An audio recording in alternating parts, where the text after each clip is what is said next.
And, again by my clock, ladies and gentlemen, it is now 10 a.m, so I believe we should start. My name is Fringe Smith. I have been appointed on behalf of the Secretary of State for Communities and Local Government to examine the Tunbridge Wells Site Allocations Local Plan. If I can introduce at the rear of the room Lynette Duncan, who I'm sure nearly everybody in this room has already spoken to, who is the Programme Officer and is your first point of call for any of the procedural aspects of this examination.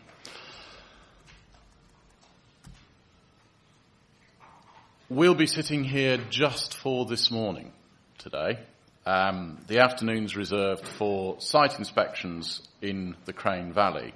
And then, just to remind you, sitting tomorrow morning transfers across the corridor into the council chamber so that we have a slightly larger venue available for us in order to deal with submissions relating to Paddock Wood.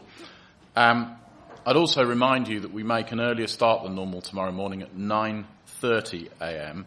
as, again, I believe there's a scheduled meeting in the council chamber in the evening that means we need to depart promptly. So we are making an early start. Now, can I just check, because it will help me decide quite how much preliminary material I need to recite.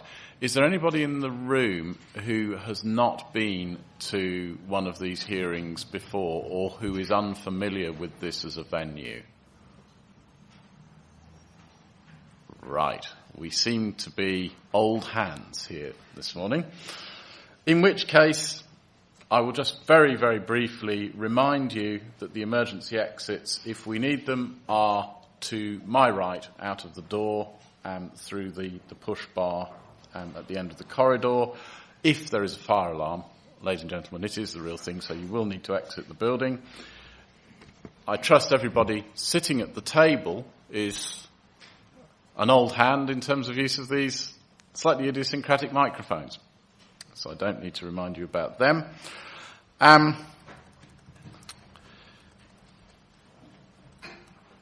And indeed, I don't need to take you through any of the kind of background to the hearing arrangements.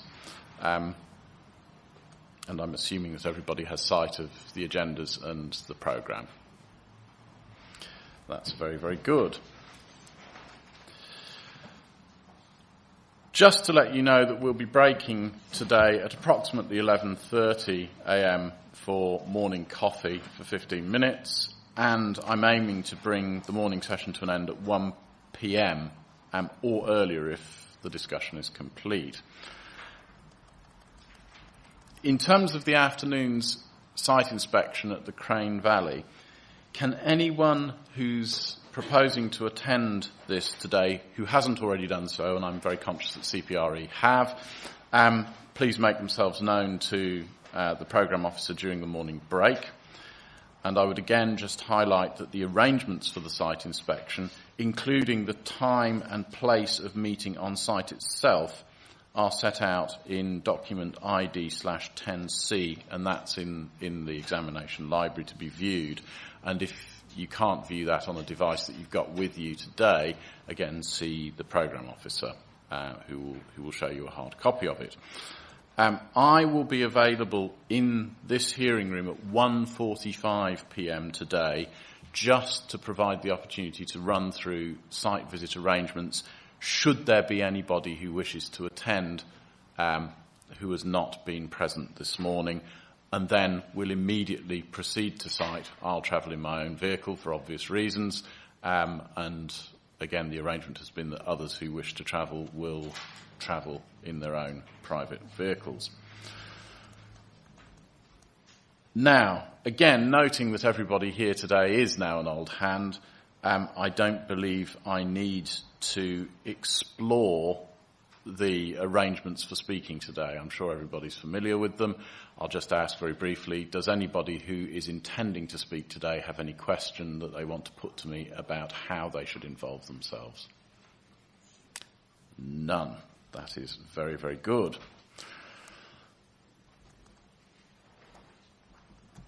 I know that you may view this element as being somewhat superfluous, but I think it's important to remember that because today's session is being recorded, the usefulness of the digital recording after the fact to members of the public is somewhat reinforced by having an introductory session at the beginning where we all say orally who we are for the purposes of the recording, so that those who come afterwards don't just have a group of entirely anonymous names that they find it very, very hard to track, speakers rather, who they find it very hard to track. So we will just briefly go around the table, so if I can start with the Council and ask everybody to introduce themselves.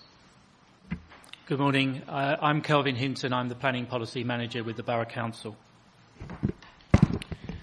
Good morning. I'm Adrian Toffs. I'm Planning Policy Team Leader with the Borough Council. Good morning, sir. Hugh Edwards, Planning Partner at Barton Wilmore on behalf of Barclays Strategic. Thank you very much. Elizabeth Aikenhead, Chairman of CPRE's Tunbridge Wells District Committee. Thank you very much. Good morning, sir. Mark Booker, Member of the District Committee of CPRE.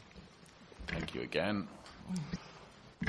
Peter Waldron, WYG, appearing on behalf of Ignis UK Property Fund. Thank you. Rachel Orwood Dandara, we're owners of Knightswood and Union House. Thank you. And if you could just swing your Toblerone around a little so that I can actually see it, that's fantastic. And then move on to Gleeson. Mike Pickup, Planning Consultant representing Gleeson Strategic Land. Thank you very much. Canwood. Philip Scott, Commercial Director at ACOM representing Carnwood Estates. And Cooper Estates. Robin Buchanan, Director, Provision Planning Consultants, representing Cooper Estates. Gregory Jones, Queen's Counsel, representing Cooper Estates. Thank you very much, ladies and gentlemen, for those introductions. Now, I will just briefly touch on a couple of preliminary matters before we move on to the substance of today's agenda.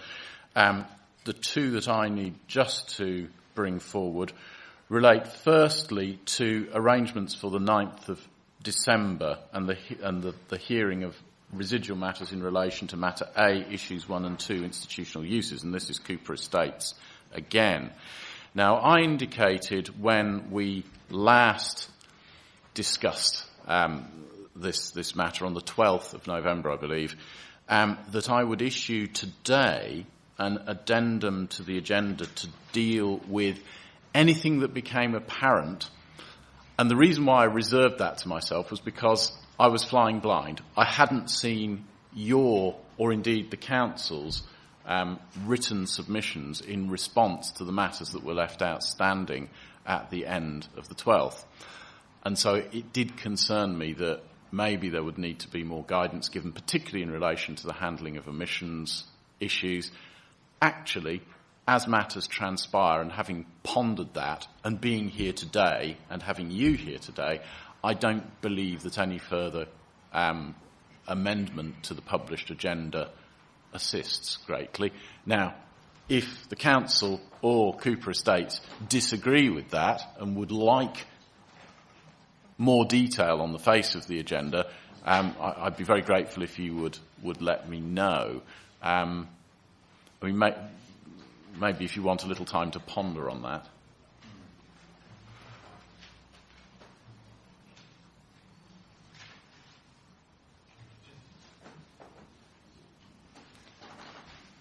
Thank you. Just whilst the Council are looking at the agenda, we don't have anything immediate to mind, but we'll review if we may, over the morning break, and if there is something burning, if we may, we'll bring it to your attention then. But at the moment, there isn't a burning issue that strikes either Mr. Buchanan or myself, but we'll review the list over the break. Okay, well, I think that's probably, I'll give the Council the same opportunity, and you can come back to me after the break. But proposition will be that the agenda we've already got is enough, and we know enough about what we're doing in order to actually cover the issues that we need to cover without any more paperwork.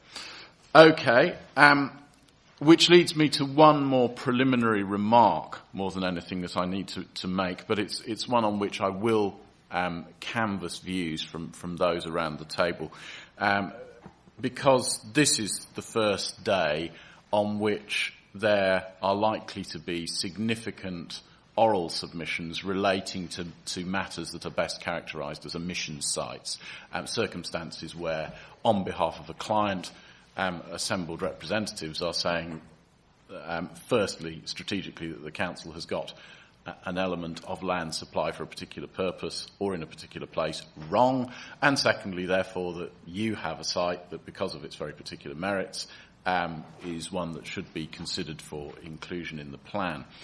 Now, in common with the approach taken by inspectors on local plan examinations, I thought I should preface today by essentially saying that the purpose of today is not a beauty parade, as I see it, but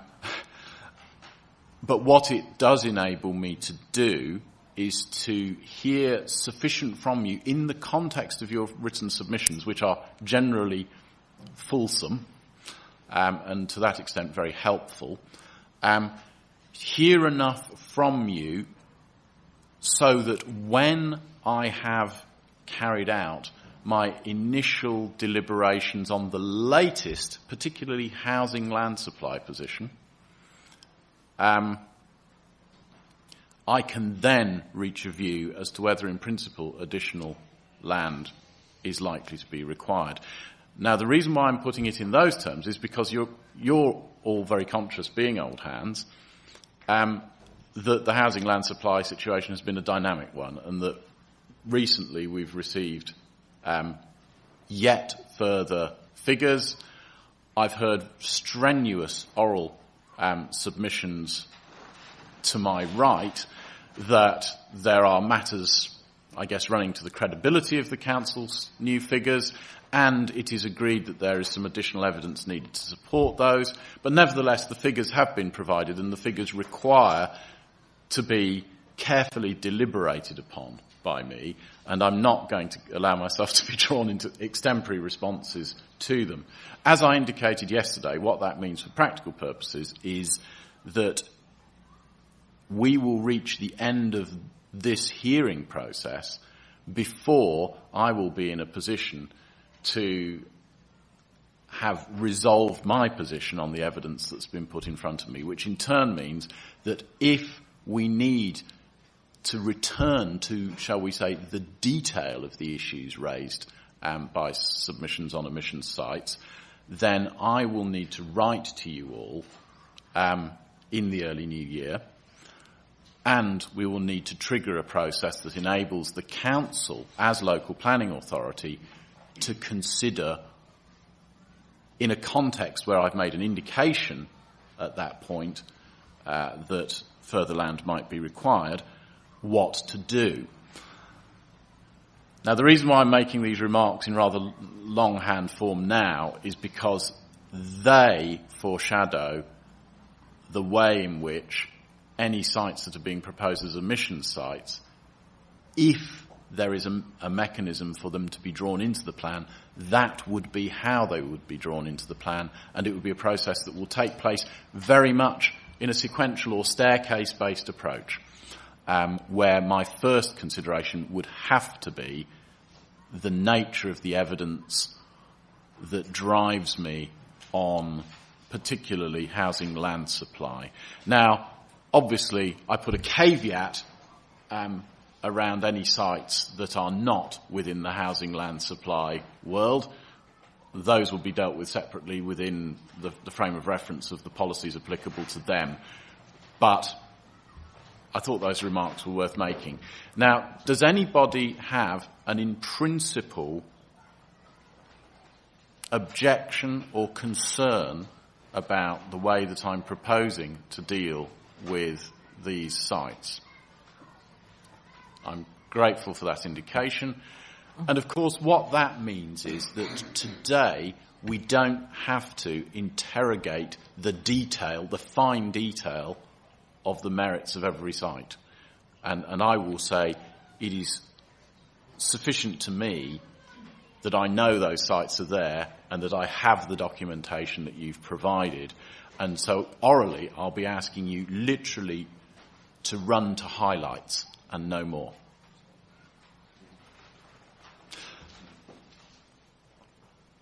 Now, I see a Cooper Estates Toblerone, a Canwood Toblerone, a Gleeson Toblerone. Is there anybody else who wants to put anything to me? And I see CPRE now. Thank you. Is there anybody else who wants to put anything to me on that, the principle of that approach?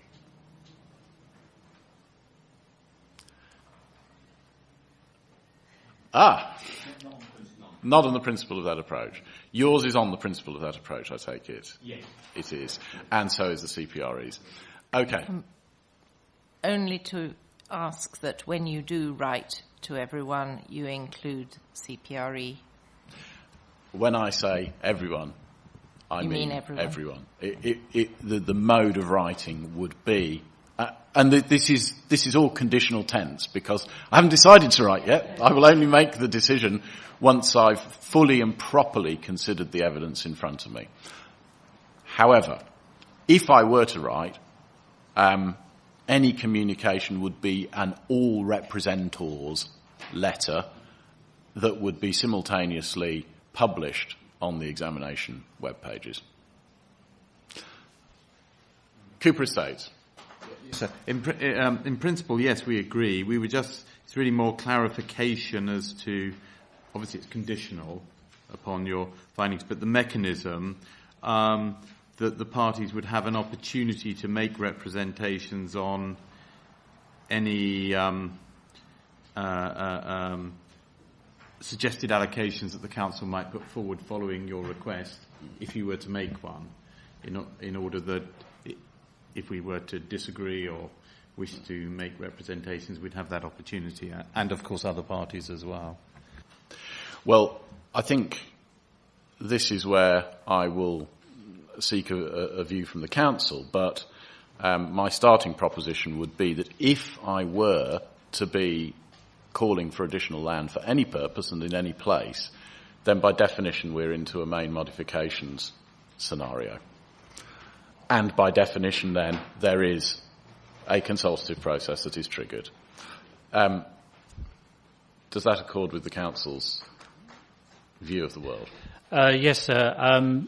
As far as the council is concerned, I believe what you've outlined, both in terms of the principle and the detail, is exactly what you indicated in ID 15. Indeed. Would be the process.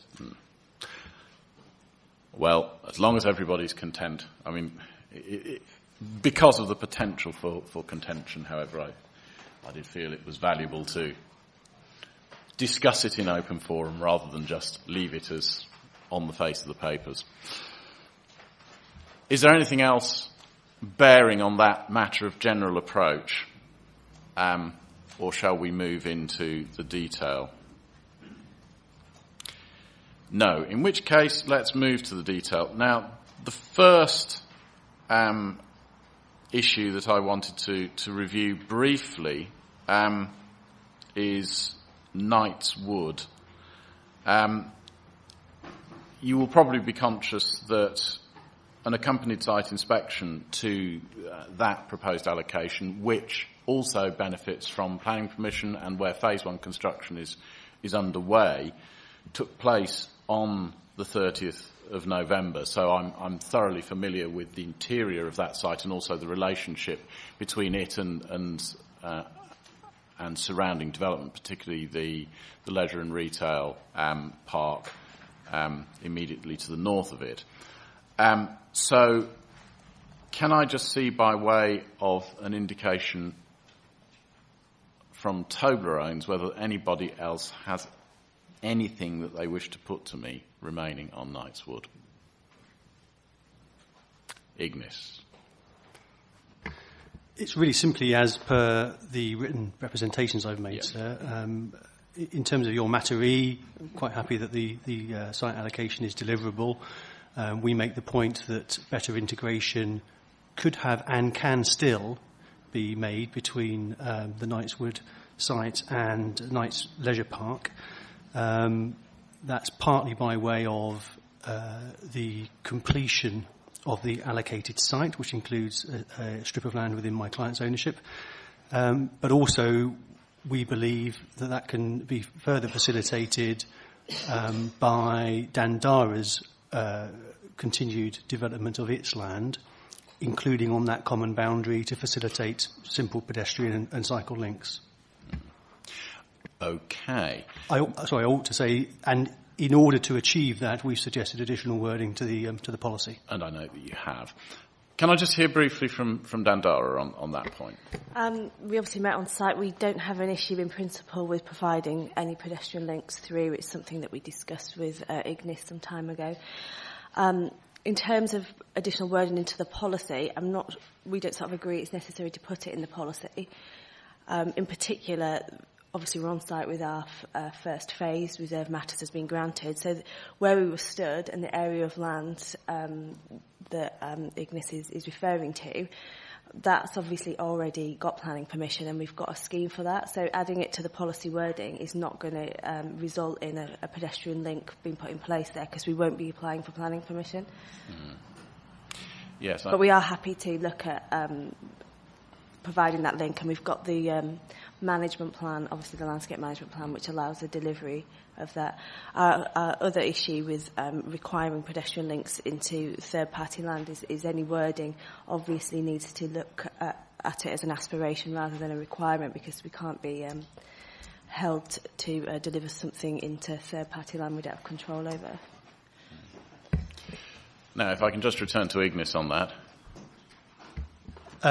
Yes, we think wording is necessary. Obviously, we accept that outline and reserve matters approval has been granted. There is a further reserve matters application anticipated next year.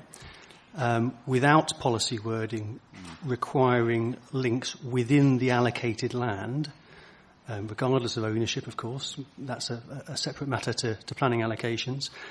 Without that wording, it would be entirely possible, notwithstanding the comfort that Dandara give, for them simply not to provide that link, whereas with the wording, the future reserve matters application could be required by the council to include links, albeit we accept only up to the extent of their ownership, and then it would be incumbent upon my client to continue those links within the boundary of its ownership. So we believe that changes to the policy wording are necessary in order to ensure provision of those links, which I'm very mollified to hear is something that Dandara don't object to. Okay. Can I just check briefly, because in terms of the area of land that reserve matter application will apply to,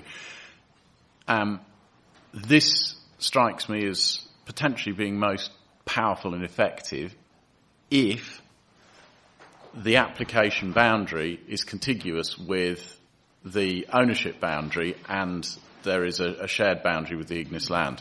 Is that understood to be the case, or would this reserve matters application be for somewhere further back into the site, and so then we're looking at what would by definition be off-site works of some description? The reserve matters application for phase 2 is the area where we were stood, where the trees were on top, yep. Sort of beyond that. So it doesn't have a common boundary with Ignis land? We don't have the plan in front of me. I believe it does towards the back of the car park. I think the point I'm making is where we were stood, sort of in the centre of the leisure park, with the high bank. That bit leads into phase 1. So, in terms of adding wording to the policy for that section, we're not going to be applying for any further permissions for phase 1. So, ultimately, a link through there won't be delivered via planning policy. We could look at putting a link in at the back of the car park. Personally, I'm not sure if that's the best place to put it, but we wouldn't have any issue either way of delivering a link. But it won't for phase 1. For phase 1, it won't be through planning. It will be through an agreement. I've already got a strong sense of that. Can I come to the council and ask whether this is something that the council itself is particularly seeking or willing to accommodate change to the policy on? Thank you, sir. We would support the aspiration for a link between the two sites, but given progress with the site and the build-out at Knightswood, we don't believe it's necessary to have that wording in the policy itself. we think that could be agreed between the landowners themselves. And can I just play devil's advocate here? There's not a possibility that in the absence of some framing of it on the face of the policy, it just kind of slips into forgetfulness and nothing happens at all. The reason why I raise that, I guess, is because, probably the most important opportunity would have been associated with the original outline planning permission or the reserved matters on phase 1. In which case there'd be works on site. Something actually would already have been done. Yes, so we think it's best addressed through discussion and agreement between the landowners rather than a specific policy wording and amendment. Well, look, again, I'm now very familiar with the site.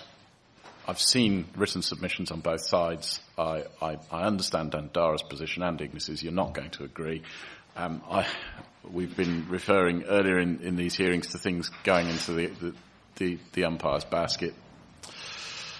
This one, I'm afraid, goes into the umpire's basket, unless there's anything further that either of you wish to add that change the situation.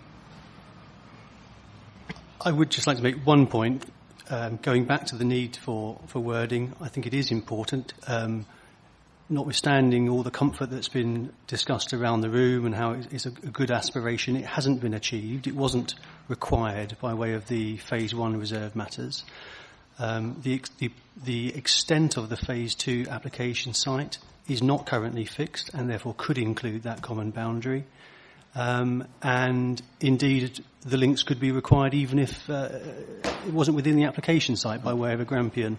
So I believe it's something the authority could ensure, if it is indeed something they support, which they apparently do, and the policy wording would ensure it wasn't overlooked. So I don't think there's any knockout. Yeah. Yes, it might have been better to deal with this in the Phase 1 position. It wasn't done. The authority didn't seek to require those positive links between the two sites, and additional wording would help ensure that does happen, which is something which Dandara don't object to, apparently. Yes. So I really see no problem with that. At the foot of this, one guesses, is the fundamental question of who pays for works, and the question of, I guess, the level of benefit as between the two broad land holdings, the two sites. Dandara. I just want to respond to that because when we prepared our planning application, I personally met with Ignis and we asked whether we could put this link through, and we would have paid for that link through. So at the time of the planning application, there was absolutely no issue from our part. It was Ignis's choice not to progress that. And I think there is concern that if we're required to do something through policy that requires a third party that we know has sort of changed their position on it over time, that is obviously a concern to us. But I think it's for everyone's benefit to be able to agree links through. I don't think we have a in principle objection to that. Yeah. Okay. I mean, I don't think there's a great deal of virtue in sort of prolonging the discussion further, because I think the facts are patent on the papers. I just need to go away and deliberate on them. Okay, so can we draw that matter to a close?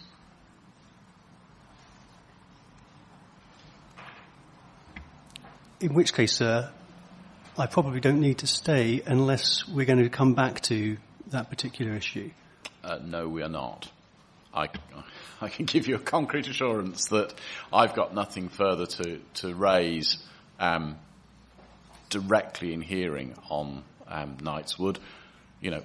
We are documented well. Questions have been asked. They've been responded to in writing. I've got to deal with the matters that are in my basket. Thank you, sir. You can leave and have a productive day. That also applies to Dandara. Yeah. Unless you have an interest that's completely eluded me in one of these other sites.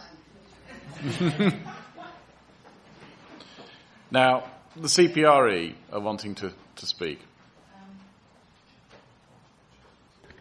So on a point of information in relation to the discussion we've just heard, the Royal Tunbridge Wells Town Forum published in May a report called Developing Our Green Network. Part of that report promoted the maximum provision of pedestrian and cycling infrastructure with various routes shown, and CPRE would strongly support that provision and would like that to be recorded. Okay, well, I hear that, and so you are essentially urging me to move in the direction of something on the face of policy rather than not. Okay. I don't think there's any need for Dandara to re-involve themselves, though, because I fully understand their concerns, and I've just got to balance the two. In which case, that matter is now at an end. So if Ignis and Dandara want to leave, that's perfectly appropriate.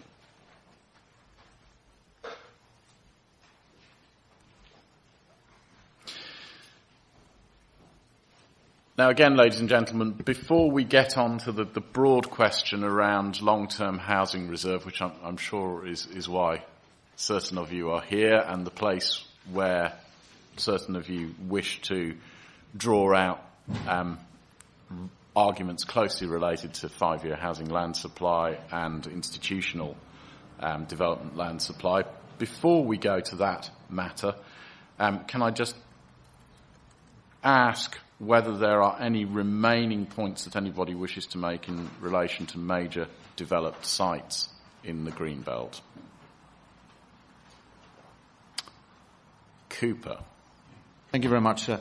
We were anticipating to deal with, for us on C2 supply next week.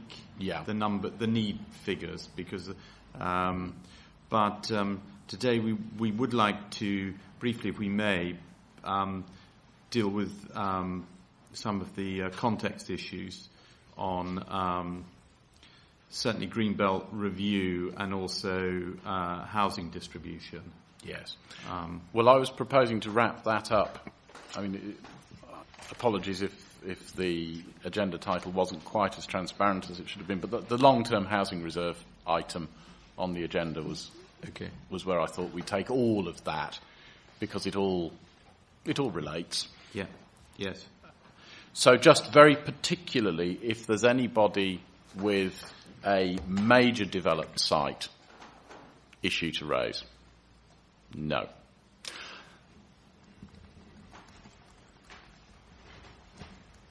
So we can then move to long-term housing reserve. And I think here the only really sensible way of dealing with this will be representor by representor, specific issue by specific issue, in a somewhat old-fashioned way. I think I can guess the toe bones that are going to go up, but let's see them up anyway.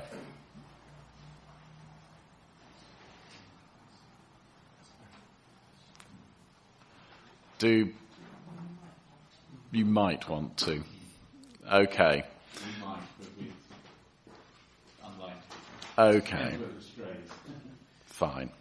Well, look, I think probably the best order of play, anticipating who will broadly say what, will be to go to house builder representatives first, and then come to the CPRE, who may wish to respond in the round to house builder and related representatives, and then come to the council. I'm therefore going to suggest that we start with ACOM for Canwood. Thank you, sir. Just a point of clarification, my client is not a house builder. Carmwood Estates are one of the largest landowners in Tunbridge Wells. The land that our representations presently comprise relate to 160 acres of land, but they have other land in the borough, and indeed they are allocated in certain other areas of the borough. This relates to Site 272 primarily. However, we do have issues with the broad strategy and credibility of the plan, and you'll be aware, and others in this room will be aware, that we've attended the hearing in relation to the housing strategy and need. On that basis, our understanding as we currently sit in this examination is that you, sir, are giving very serious consideration to the housing need and supply issues. You have evidence before you which strongly suggests that Council has been underperforming in terms of its housing delivery against the core strategy housing need of 300 units per annum. We say that the Council have failed to meet that need over a 10, over a 6 and over a 5-year period. And we further point to the Highgate Hill recent appeals, which appear to have given credence to our strongly held belief. We did hear evidence yesterday from CPRE that that isn't law, but it is a material consideration, and we have heard evidence in this inquiry, in this examination from the Council to confirm that they will not be challenging that decision. Yes. If I can just help on that matter, because it may help others who come after you, which is to say that, yes, of course, the CPRE are correct in drawing to my attention that I'm not bound in the form of precedent. However, I am bound in terms of the application of due consideration and the reasonableness, in the Wednesbury sense, of my deliberations. And so, however I reason this, if I were to disagree with an inspector on a relevant point, then I'm going to have to set out a very clear chain of reasoning. Rest assured, ladies and gentlemen, however it goes, because the arguments have been made strongly and passionately on both sides and with much evidence on both sides, this part of the report will have to be fully reasoned either way. Thank you, sir. You asked a question in your matters issues and questions relating to this subject, and in effect you asked, was there any need to bring forward further land within the long-term housing reserve? Our representations and others around this table have strongly suggested that there is a need. Core Policy 1 is the overarching fundamental building block of the SADPD. It relates to housing delivery. It clearly sets out that there are opportunities, where appropriate, for looking at sites around Tunbridge Wells that are adjacent to the LBD. I'll often use the word contiguous, but whether it's adjacent or contiguous. I represent a particular land owner and land holding which is partially contiguous with the LBD of Tunbridge Wells. Core Policy 2 then relates to the Greenbelt, and it too cross-refers back to Core Policy 1, and it too says, although there may not be a requirement to review land within the Greenbelt, it does then go on to give an absolute commitment that there will be a review of the rural fringe. There are now just 3 sites remaining in the rural fringe, and we've gone into some detail in our representations why we are concerned that only those 3 sites remain, which are all, we believe, very highly challenged. Those sites have also been designated for quite some years, and the Council's own emerging evidence base has at every juncture, without fail at every juncture, said that those remaining sites are so challenged that housing development on them should not be considered. So it actually says that in relation to one particular tip site, and in another major land holding, the Council has designated land which is playing field land and education sites. Well, even, sir, if you were to carry those sites forward, and even if the LPA were to grant planning permission, they wouldn't necessarily be able to build on certain parts of those sites because they would be subject to separate legal requirements through different secretaries of state, most notably the Secretary of State for Education. Turning back to the evidence base, and I I fully acknowledge, being a planning consultant, that an evidence base does not give a green light to development, but nevertheless it is a material consideration, and it forms part and parcel of the reasoning of the policy and the reasoning of designations or non-designations. At every stage through the plan-making process, land at Carnwood Farm has been independently assessed, not by us, not by people who are friendly to us, but by the local planning authority, and it has received positive confirmation that land within Site 272 is appropriate for housing development. With caveats, yes. It has passed the 2009 SHLA. It has passed and been recommended in the Council's own sustainability study. And then in the Council's March 2013 sites templates, again the Council was urged by its own consultants, by its own review work, to designate that land. And yet it hasn't done so. Now hold that thought for 1 minute, because what the Council has always retorted, and it's never spoken to us, it's never engaged with us. It's never cooperated with us. It's never cooperated or engaged with one of the largest landowners in the borough. Not received a single email, single phone call. No one said, come on in, let's talk about your aspirations. How can you assist?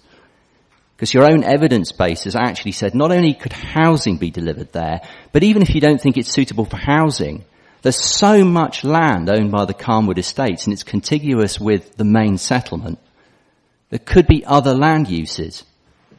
It's a massive missed opportunity. There's no strategic thought, no strategic thinking, no master planning. There's no engagement. Nothing over 6 years. Now, all of the policy provides you with that flexibility to look at that. So whether it's Core Policy 1, whether it's Core Policy 2, whether it's paragraph 233 of the site's allocation document, the exceptional circumstances that they're provided to you in terms of the framework by virtue of Tunbridge Wells being a regional hub. You've got every opportunity to look at major land holdings which are adjacent to or contiguous with the LBD.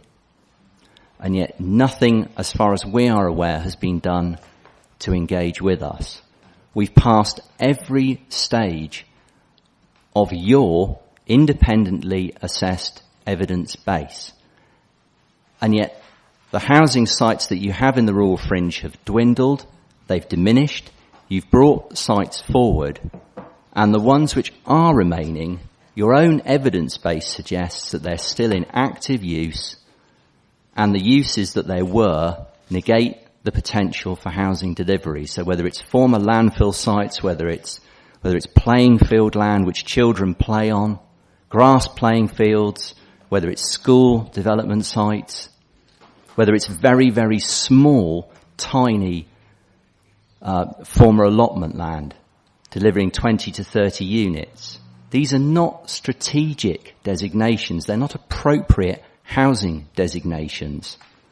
You have other land available which your own evidence base has pointed you towards, and you've done nothing. Now, if you were delivering housing, Mr. Inspector, if the LPA were delivering housing, if the housing situation was buoyant here and you were ahead of the game and you weren't losing appeals in the AONB, we might not have a case. We might not even be here. But the fact that the LPA is now losing appeals on highly visible sites within the area of outstanding natural beauty is lamentable, given that you had a range of contiguous sites which your own evidence base has strongly suggested to you, strongly recommended to you that you bring forward. Now, sir, Mr. Inspector, you've also received supplementary evidence from the LPA in relation to your questions. We heard evidence yesterday from senior officers saying that a review of sites in the Greenbelt hadn't taken place. That may have been erroneous on their part. It may just have been a slip of the tongue. I would have thought that a review has taken place because there was an absolute mandate given within the core strategy that a review of those sites would take place. Paragraph 528 gives an absolute commitment that a review will take place. Paragraph 233 says that one will take place in parallel with the SADPD. So in terms of good and proper planning, one must have been undertaken, and a thorough one undertaken at that. Your evidence base has certainly given you the background knowledge. It's recommended sites within the Green Belt, within the inner boundaries of the Green Belt, which can appropriately be designated. The South East Plan enabled that. Core Policy 1 specifically enables that. And Core Policy 2 merely gives, I say merely, sorry, let me retract on that. It does give a commitment to retain the overall extent of the Greenbelt, the strategic extent of the Greenbelt. It allows you flexibility in terms of looking at the inner Greenbelt boundaries, and your own SADPD then goes on to clarify what the term overall extent means. It means the wider, holistic, strategic Greenbelt between major settlements, not the inner boundaries. And you give yourselves sufficient flexibility to move on that point. You're not delivering housing in the amount that you are required so to do. You're not delivering housing against the core strategy, which is 300 units. Goodness knows what you're going to do against 648. You're losing appeals in the AONB. So land which is designated as being beautiful and highly visible, not just the strategic buffer. And yet you haven't engaged with and you haven't cooperated with one of the largest landowners in the borough, so a landowner that's willing to work with you and hasn't even been greedy. We're not seeking a designation at this point in time on the entirety of their landholding. We could, we can. We may well do for the next local plan. But your own evidence base has recommended that part of our land is available and is suitable now for designation. That's my summary at this point in time, sir, but if I may wish to return. Indeed. And as I indicated on previous occasions when we've had complex topics with multiple parties with shared but not fully overlapping interests, a second round around the table is sometimes appropriate, and I think that may happen again this morning. Now, if I can then move to Gleeson, I will then go to Berkeley, and I'll come to Cooper Estates at the end. Thank you. Follow that, as they say. The points I would like to pick up is in the Council's statement, PS 37, where it says specifically, and I quote, "It is not within the site allocations DPD's remit to allocate sites in the Greenbelt." And it goes on to say in paragraph 17, allocation of sites for development in the Greenbelt submitted by a number of parties would be contrary to the core strategy and national planning policy guidance. Well, that manifestly is not the case. As you've just heard, both core strategy policy 1 and core strategy policy 2 anticipated a review of Greenbelt around Tunbridge Wells with a view to allocating potential Greenbelt sites. As it happens, it's allocated Greenbelt sites that have been carried forward from a previous local planned allocation. But quite clearly, this is the place to carry out a review of Greenbelt sites if they need to be included in the plan. As regards the comment we heard yesterday that that wouldn't be consistent with the framework which followed the core strategy adoption date, well, I don't think the council can have their cake and eat it. They're claiming on the one hand we can't have a go at housing requirement because that's tied up in the core strategy, even though that's now contrary to the framework. But on the other hand, we can't review the Greenbelt because that's also contrary to the framework, even though it's provided for in the core strategy.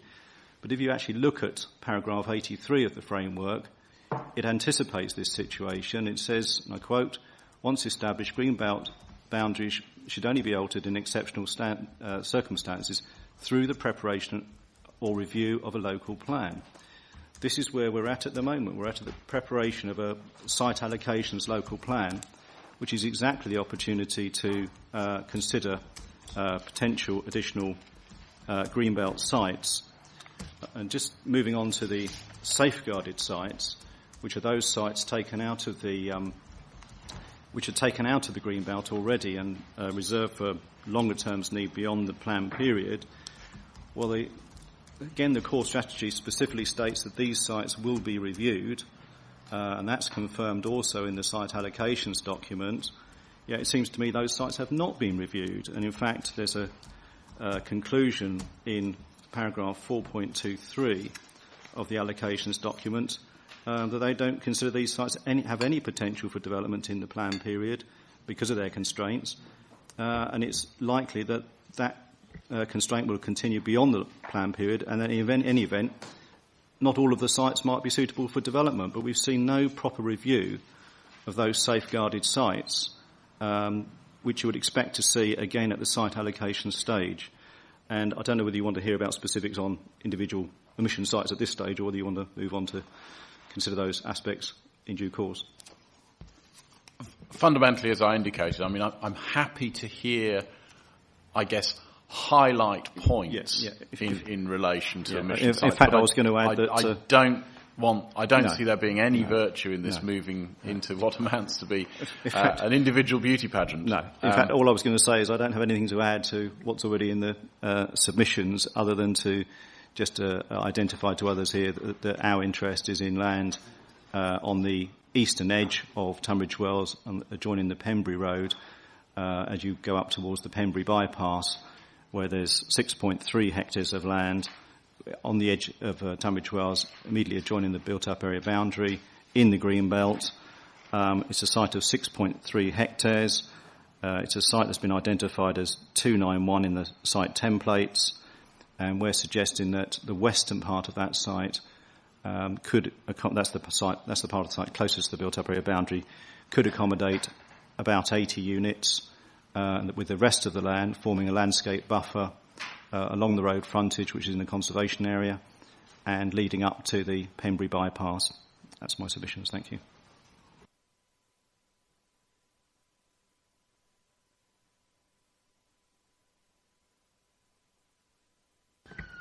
No, that's clear. I mean, there is a supplementary question that I'm going to kind of lay on the table that is equally raised by the Canwood and Gleeson submissions, that I will ask the council to pick up in their response, but we may need to come back in a second round to deal with. And it relates essentially to, I guess, the underlying strategic function of the long-term housing reserve land.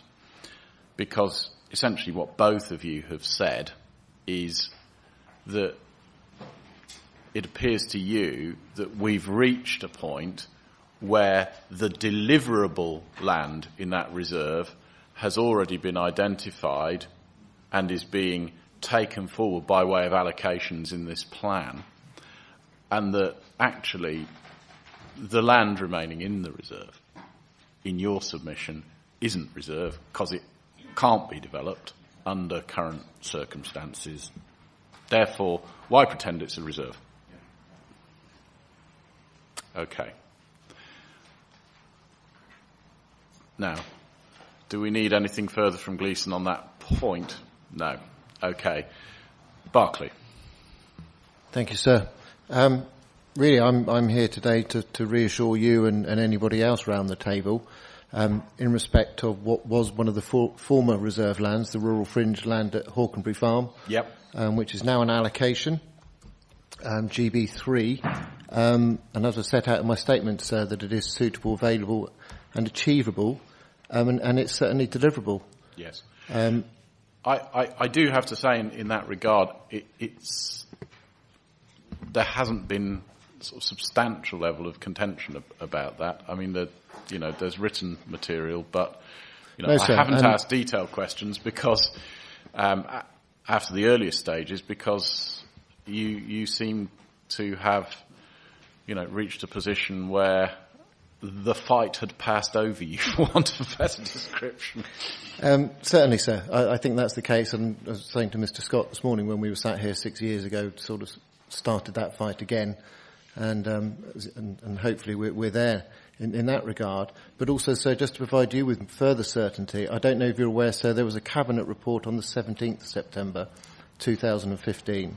There's been questions raised by people on the other side of the table in statements regarding the deliverability of this site. You may be aware, sir, that part of the land is still owned by the Borough Council, but the Cabinet report I just referred to you of the 17th of September, that confirmed the transfer of land to our client, confirming the disposal of the land to our client upon the submission of a planning application, which will include a proposal for a primary school. And so it is our client's intention, and I've been instructed, that this planning application will be submitted following the adoption of this site allocations TPD. So, sir, you can and should have confidence that this site will be deliverable, not only within the plan period, but also within the 5-year period as well, sir.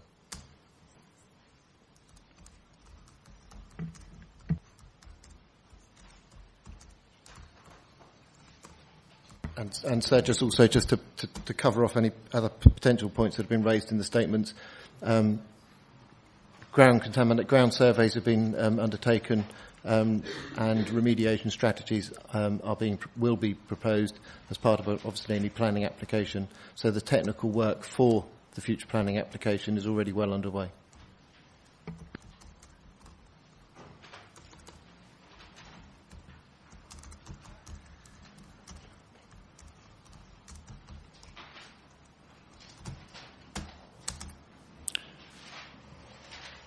Well, I'm grateful for those assurances. Now, if we've got positions from others that disagree with those, speak now, forever hold your peace. And I'll obviously ask the Council to respond in broad terms to the position of the proposed allocation there when I give them an opportunity to respond. On that basis, are you content? Yes, sir. Okay. I will come to Cooper Estates. Thank you very much. Could I say, I feel like the junior judge in the Court of Appeal. I adopt what has been said by Mr. Scott on behalf of Canewood and Whitegood Farms in principle, and also what was said for the representative of Gleeson Strategic Land. Cooper Estates, again, we are landowners, historic landowners in Kent, but not house builders. There are three initial points I'd like to make, and then just deal briefly and outline with the site. The first point is, and again, it's along the lines of what's already been submitted to you, and it's a matter you've raised, sir, when Paddock Wood came up yesterday, and that is the nature of CP9 and the core strategy on the balance of housing. This plan is intended to fulfil the needs and aspirations of the core strategy. And the core strategy, as set out in CP9, sets out a very clear hierarchy and distribution of the weight of housing, and I put that in the broadest terms, based on underlying sustainability principles. And identified at the core of that is the Tunbridge Wells Regional Strategic Hub. And that follows through, sir, as you'll see in Chapter 4 of the core strategy, with the hierarchy of settlements, which sees, for example, at Table 3, 75% of housing to be delivered around Tunbridge Wells. We'll come back to our own site in a moment, but we are one of the sites contiguous with built development of Tunbridge Wells. Now, there is the second point, but it is linked to the first point, and that is the review of the Green Belt. And it arose yesterday. Mr. Hinton, well, I agree with one point with Mr. Hinton. We agree that they haven't carried out a Green Belt review. Certainly not one that is required under the core strategy, and what your colleague expected would need to be carried out. And we make those representations in provisions, written representations of March of this year. So there has been no Green Belt review. But first of all, the core strategy, subject to the question of need, but and these submissions are all on that condition, and this session is, core strategy CP1 and CP2 make very clear that whilst the general boundaries of the Green Belt are to be maintained, exceptions, there is a provision for exceptions for site allocations of land which is otherwise within the Green Belt, but again looking particularly to sites which are close to or contiguous with the regional hub.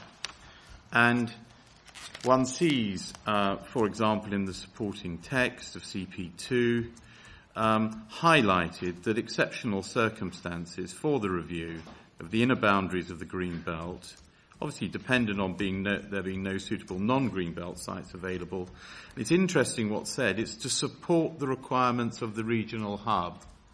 So there is a direct and clear link between the point that you, sir, were raising, I think with Mr. Stoke yesterday, and it's a point that Mr. Stoke makes, between the distribution of the hierarchy and the review of the Green Belt. So they're two closely related subjects.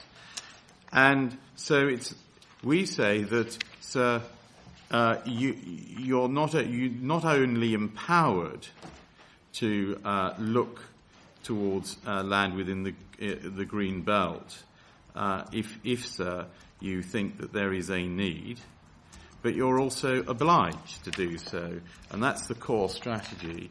And that is also what your fellow inspector was expecting in the core strategy review. The inspector's report, which I know you're familiar with, and we've cited in the March submissions relevant extracts from it, makes very clear what the inspector thought of the council's predictions, and makes very clear that the inspector expected there to need to be a Green Belt review in order to see whether the needs identified could be met. And so it's set out clearly in the core strategy itself. Lest there was any doubt, one can see your brother inspector's report, and one finds that just for your notes, sir, that was dealt with in the inspector's reports between paragraphs 2.14 and 2.32, which are referred to. 2.14 and 2.32 of our March submissions, and they refer to 3.14 to 3.21, the inspector's report. So it's 3.14 to 3.21 of the inspector's report, which we referred to at 2.14 onwards, the March submissions. Mr. Hinton relied on para 83 of the MPPF, and I endorse the submissions of Gleeson on it. So you are engaged in a local plan. This is a local plan, the Allocations DPD. Unless there was any doubt, so could I just refer you to Annex 2, the glossary, which defines local plan in the MPPF and makes clear that the MPPF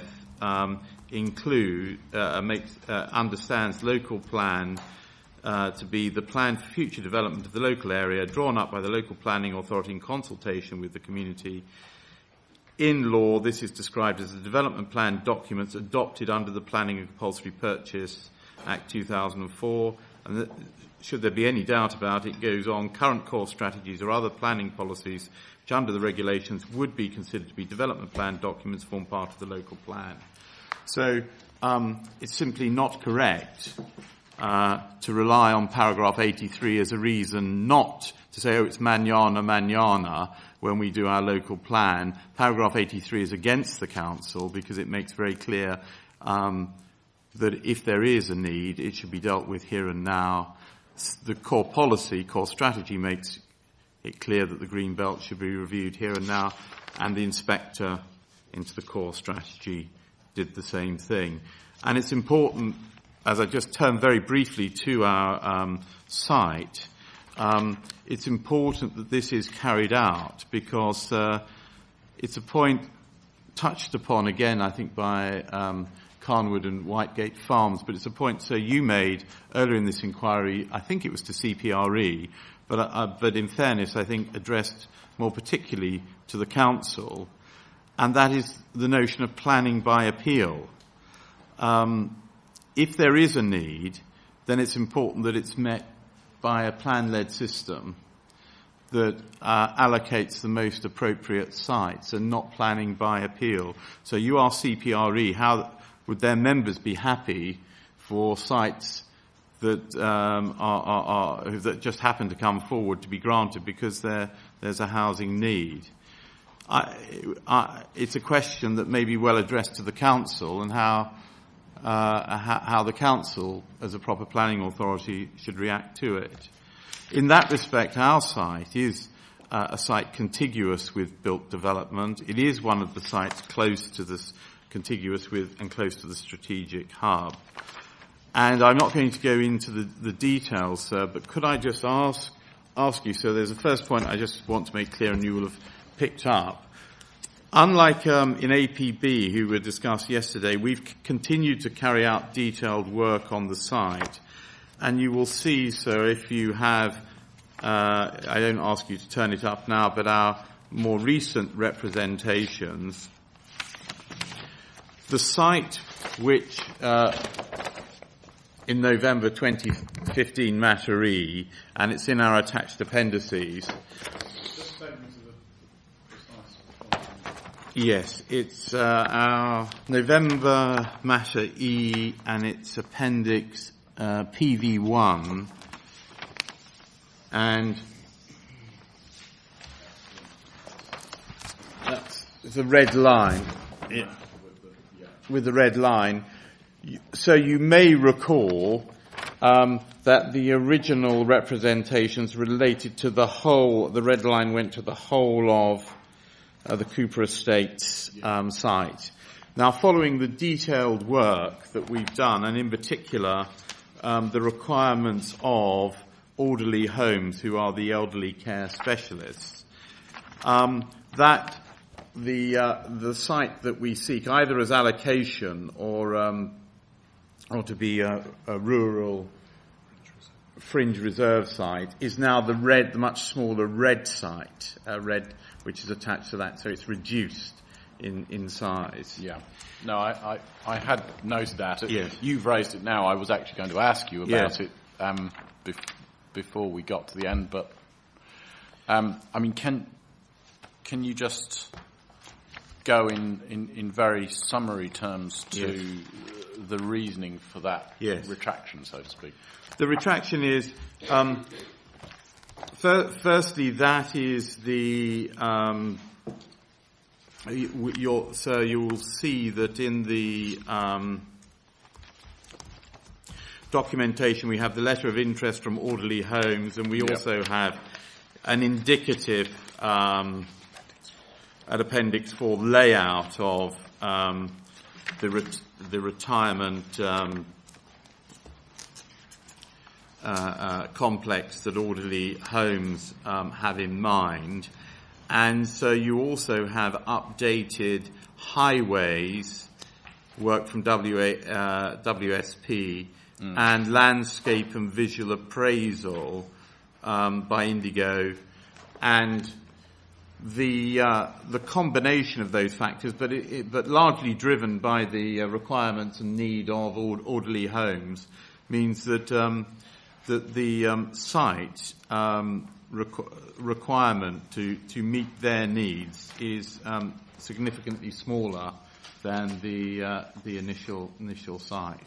So again, I suppose somebody's talking about not being greedy. We're not being greedy either, and since orderly homes only need that amount of land, we're not promoting a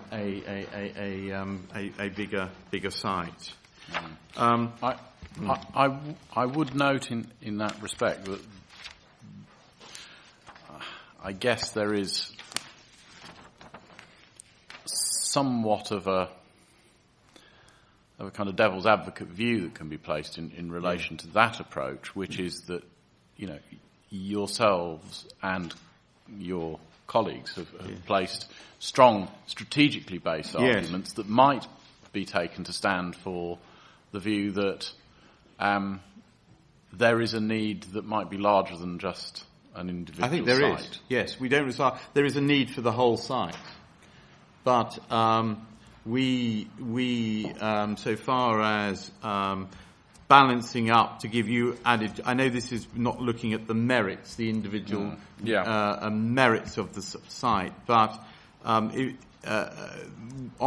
the smaller site, taking into account matters which you wouldn't ordinarily, I know, take into account at this strategic stage, we are, if I can put it like this, confident that we've got a ready-to-go site that can proceed very, very quickly to development. We've got, it's not speculative, it's got an end user, and it's been assessed and to a much higher degree than would ordinarily be expected at the strategic level, because we are we say we can be confident that if allocated, it can be ready to come forward at the very earliest stage in the plan process. And one of the things that we do draw your attention to in our November representations is paragraph 2.14. Because we say that we've got the advantage as well, and we're grateful to the council. 2.11,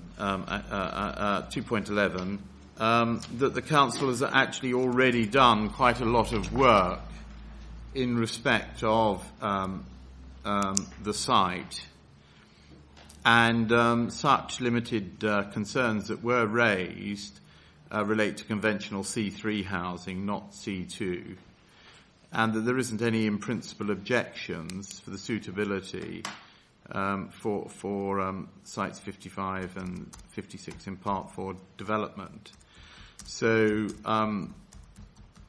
that we do say is a great comfort that you can take in terms of the speed of deliverability. Obviously, it's conditional on you finding there a need, but we think the need is so critical, so pressing, that something needs to be delivered very quickly, and that's why we've gone beyond what would normally be required at this stage. And you see also at 213 the extra work which is exhibited, WSP and Indigo's landscape and visual effects. But I make it quite clear, sir, we don't resile from the strategic submissions and evidence that that the rest of there is a need for the rest of the site. Well, not that we're going to get into C3, but it's pretty clear that there's a need for C3 as well as C2, but we're only now promoting that smaller site for you.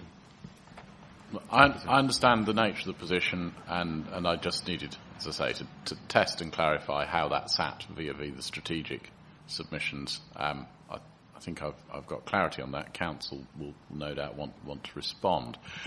Are there any other matters that you need to draw out? No, thank you, sir. Not at this stage, sir. Okay. Now, I'm going to ask CPRE, not in any way seeking to reduce the scope or flow of your arguments, but to just give me an indication of how long you believe you might need to speak. Because I can either take a break now and leave you uninterrupted, or alternatively, we can take a break in only 15 minutes' time, which might cut you off. Okay. Well, it is, ladies and gentlemen, nearly 1:15, so let's call it 1:15. Let's resume at 30:30. We'll then hear CPRE and the Council. Thank you very much, ladies and gentlemen. About 30:30. Gone 30:30 on my clock, so can we resume? And can we resume just before I go to CPRE by returning to both Cooper Estates and the Council, who were going to spend a little bit of time in the break, considering my in-principle question as to whether or not there was any need to vary the published agenda.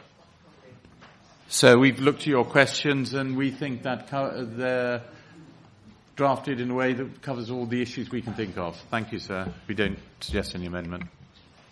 To the Council? Yes, we're happy with the agenda as it stands. Indeed. Well, I'm grateful for that indication.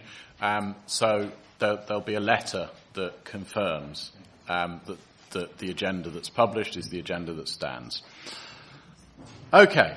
Can we quickly now come to CPRE? I'm going to ask Mr. Booker to speak first on behalf of CPRE, and then I will probably add a point or two at the very end, if that's possible. Okay. Speak away, sir. Thank you, sir. Firstly, I'd like to tackle the point that was raised about Tunbridge Wells as a regional hub. This arose out of the South East Regional Plan, which is revoked, and we would therefore submit that that is not a relevant consideration. Next, doubts have been raised about the validity of the core strategy, and we would strongly support the position you've already heard from the Council expressed earlier in hearings, to the effect that the core strategy should stand, and that we may be looking at an imminent local plan review, but that these hearings should revolve around the core strategy as it is drafted. I'd like then to take you, sir, to the core strategy in relation to Greenbelt, and particularly the relationship between core policies 9 and core policy 2. Core policy 9 states that the Greenbelt will be maintained unless it is necessary to replenish rural fringe, and that this will be established by the review to be undertaken in accordance with core policy 2. The review to be carried out in accordance with core strategy policy 2 was one of rural fringe and not a review of the Greenbelt. There was not to be any review of the Greenbelt, but a review only of the rural fringe. The purpose of the review of rural fringe, in accordance with core policy 2, was to ensure that the Greenbelt boundaries would endure thereafter until 2031.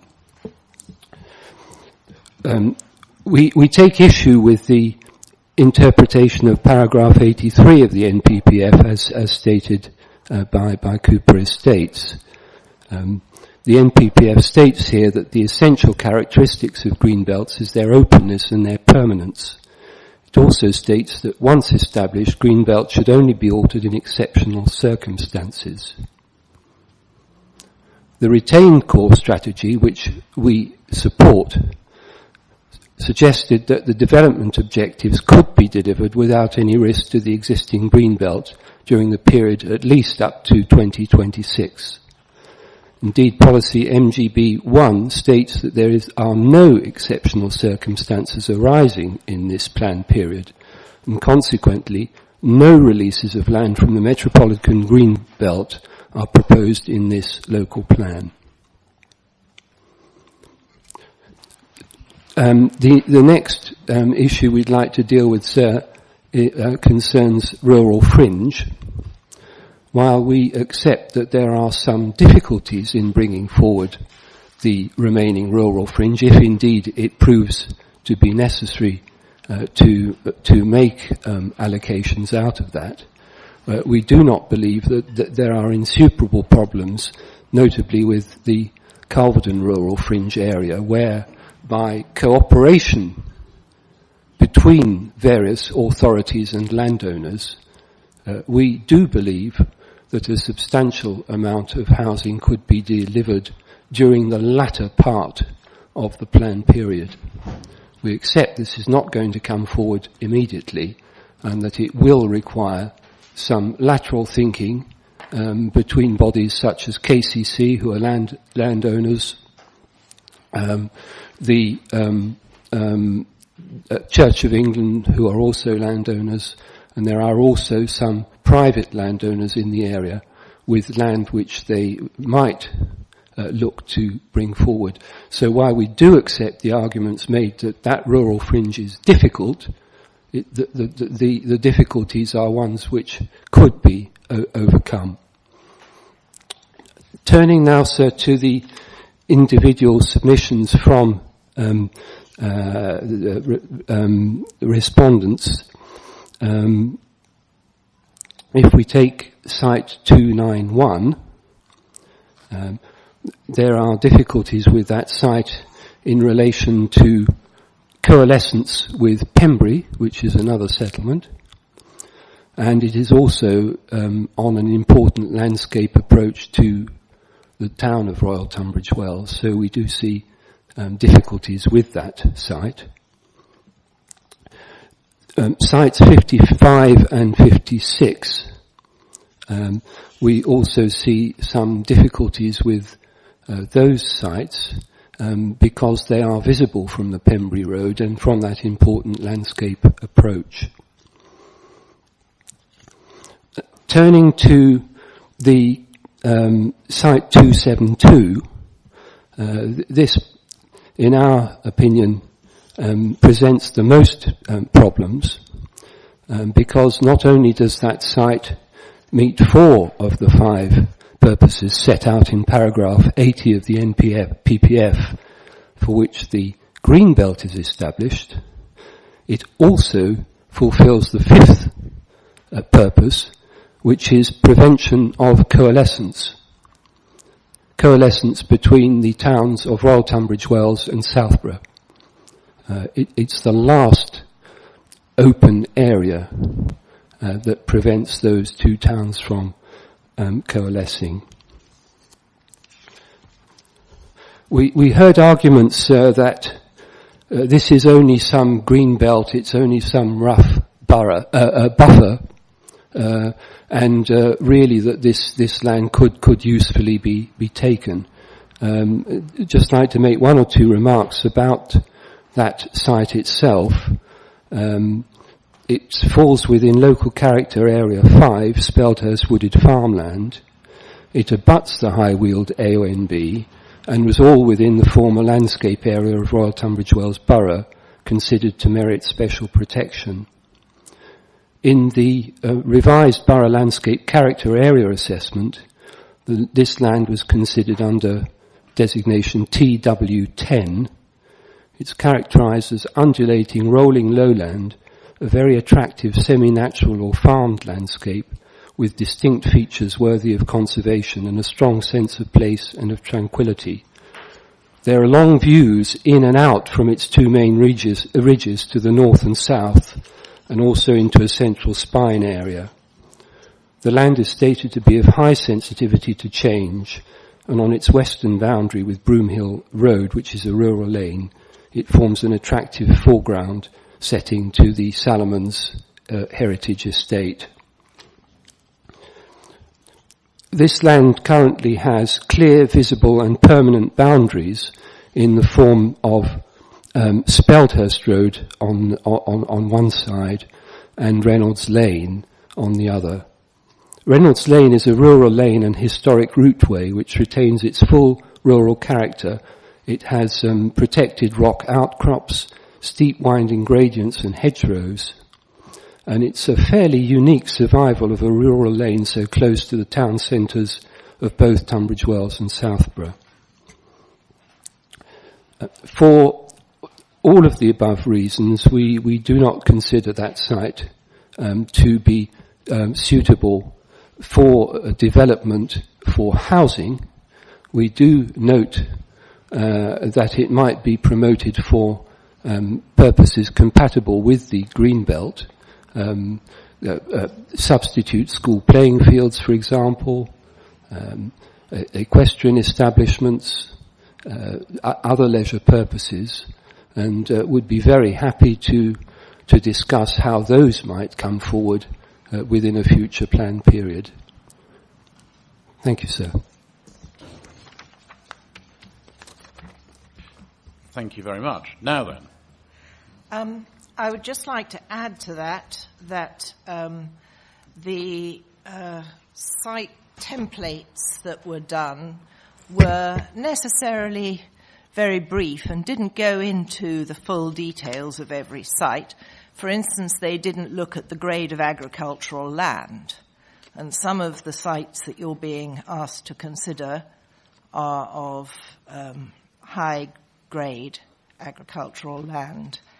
And I would like to draw your attention, since we're in the business of, it seems, of considering other inspectors' decisions and Secretary of State's decisions as material considerations, I'd like to draw your attention to a decision that was issued yesterday on the 30th of November, is the date of the decision, by the Secretary of State, who had called in an appeal regarding a solar farm at 5 Oak Green, and that solar farm appeal was refused, chiefly on grounds of it being in the Metropolitan Green Belt and on grade 3A agricultural land.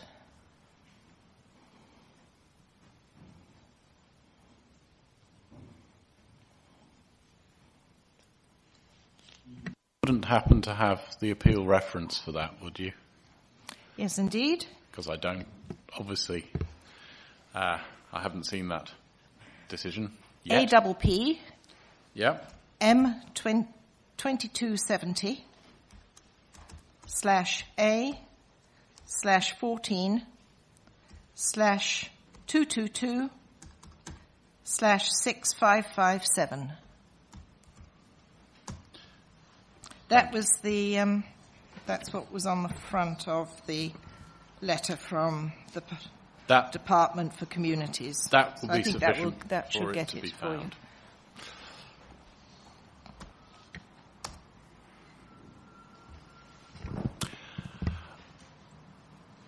Okay. There's an issue that I did want to explore briefly that arose from those submissions, and that was that you were referring to site 272 rather than the other sites, but were suggesting that there would be a possibility for promotion of land there as substitute appropriate use within a greenbelt context. In that respect, are you suggesting that one possible way of resolving some of the constraint on some of the existing rural reserve might be relocation of school playing field uses, because I suspect this will be school playing field related, school playing field uses from land currently in rural reserve into the greenbelt, thereby enabling rural reserve land to be brought forward in a way that maybe couldn't currently be envisaged? That would be so, sir. There are in particular two fields which in fact do not form part of Site 272 but are contiguous, which would be particularly suitable, and other parts of 272, as has already been indicated, could be considered for those alternative purposes. Okay. Now I see Cooper Estates wish to respond to that particular point. Well, sir, there are just a couple of points, and I was wondering whether you'd prefer us to respond after the council collectively. Unless it's a detailed individual objection, for want of a better description, to something that was just said that needs to be clarified in the run, I would prefer to allow everybody to get their in-principle cases onto the table, to allow the council to have a full run at their response. It may well be that things come out in my own questioning of the council. If they don't, I will then go back round the entire room and just ask for further responses from all present. So I think I'm very clear about where the CPRE's position is grounded, and again it has to be considered alongside the submissions that I've received from others. So what I'm going to suggest now is that I go to the council, allow them to respond to everybody, and then I'll do that secondary round. So who's going to lead for this one? Mr. Hinton. Thank you, sir. I'll try and cover all the points that have been made by the various parties as I feel appropriate to do. However, in starting, just as a matter of information or clarification, reference has been made a couple of times to the evidence base and to site templates, and in particular what the site templates have said or haven't said in the past. And I just wanted to clarify, and this primarily relates to a point made by Mr. Scott, is that in regard to site 272, there is a February 2015 template, which is the most up-to-date template, and the information in that is different to the 2013 version, in that whereas the site was previously ticked in the context of the template to be allocated, in the 2015 version it's not ticked to be allocated. So in case there was any confusion as to which version of the template was being used, I'd just like to clarify that. And just before we move on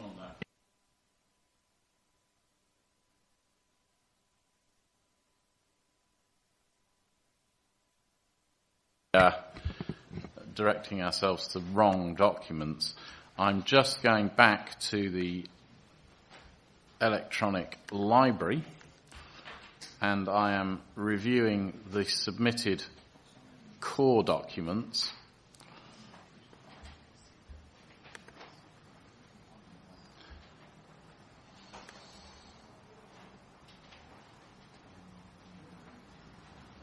Can you just confirm to me the core document numbers for the earlier and then the later site template documents?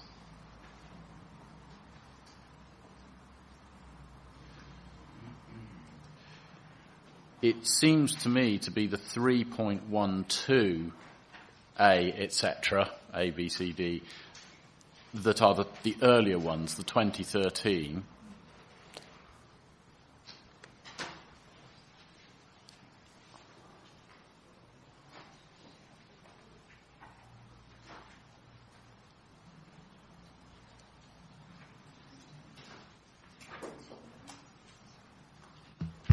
I think the council need to make a correction.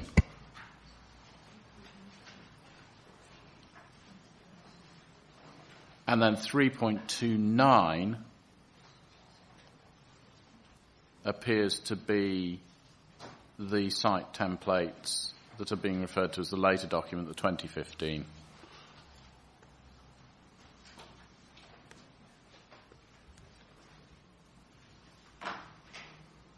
But I just want to make... In terms of the core document lists, it's as I think as you indicated, 3.12, etc., for the 2013, and the 3.29 for the 2015.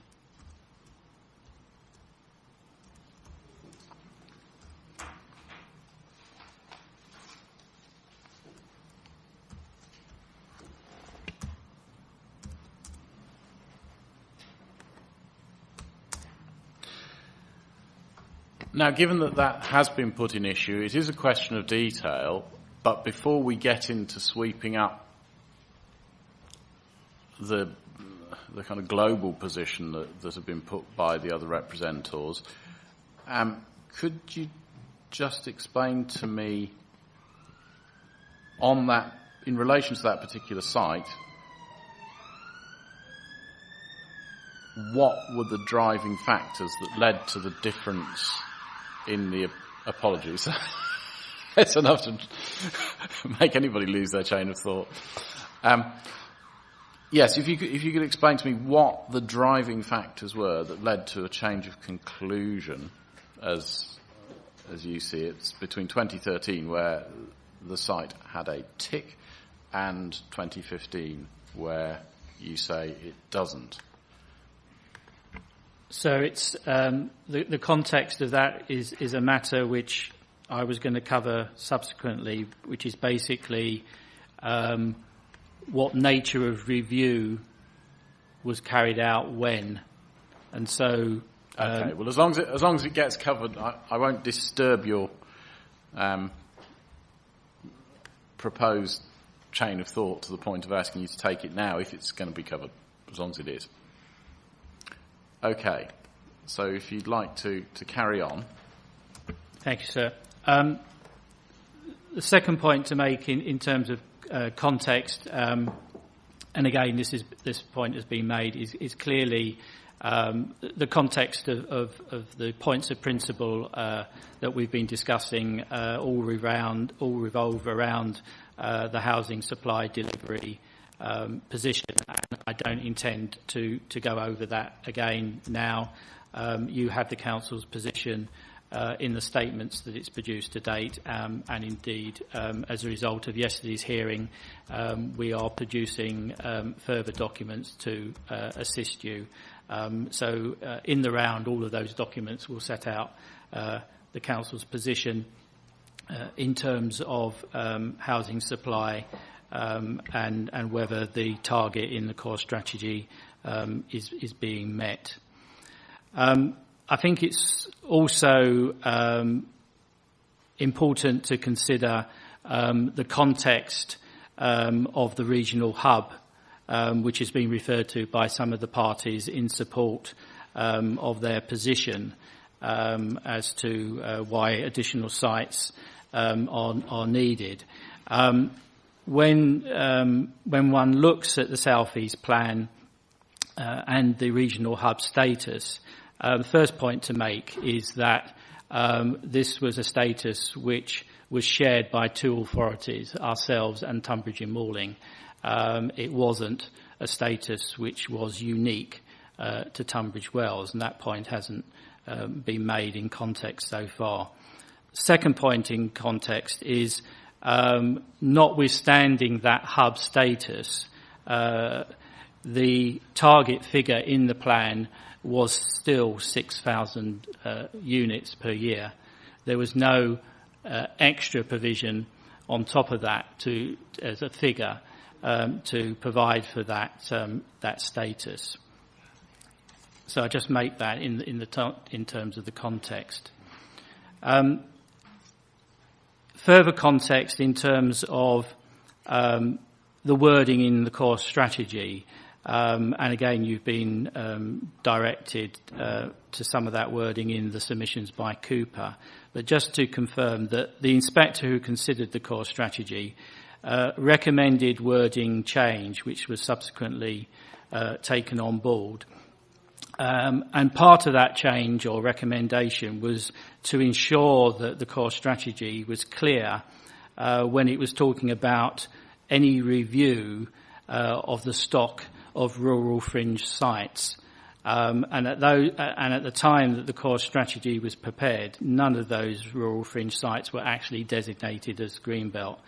So the inspector felt that it was important to provide clarity as to what was intended in terms of that review, and the subsequent wording that's been taken forward is quite clear in talking about a review of the rural fringe reserve, if it might be called that.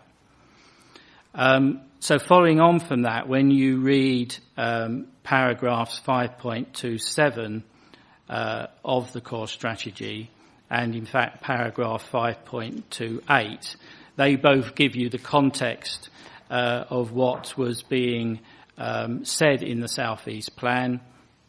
And again, in respect to paragraph 5.28, it's quite clear that it was a review of the rural fringe land, reserve and sites which is being talked about. Moving on, the Council, in some of the representations you've heard this morning, has been criticised for picking and choosing which parts of the core strategy it chooses to rely on. We feel that that is unfair in that things move on. The core strategy is accepted, is of a certain age. In today's world, we no longer have a South East Plan, and we have a new national planning policy framework which was introduced into 2012. And indeed, the framework itself talks about the weight to be given to plans having regard to the guidance in the framework. Moving on to the site allocation DPD itself, at paragraph 2.34, we talk about the review, if I can call it purely a review at this stage, that has taken place. And that confirms that a review has taken place in the context of the rural fringe site reserves. And that review has resulted in two outcomes. The first outcome is that 3 of the sites that were in the reserve have now been allocated in the plan. And I believe that the total housing unit yield from those sites is over 700 units. The second outcome of the review is that in producing the submitted version of the DPD, the Council concluded that in the context of a possible further review of the inner greenbelt boundary, it was no longer necessary to do that, having regard to the housing position, the housing supply position. And that was the decision that was made, and that is the basis of the plan that has been submitted. Of course, those who've made objections to the plan, you've heard their reasons why they don't agree with that approach, but that is the approach that the Council has taken.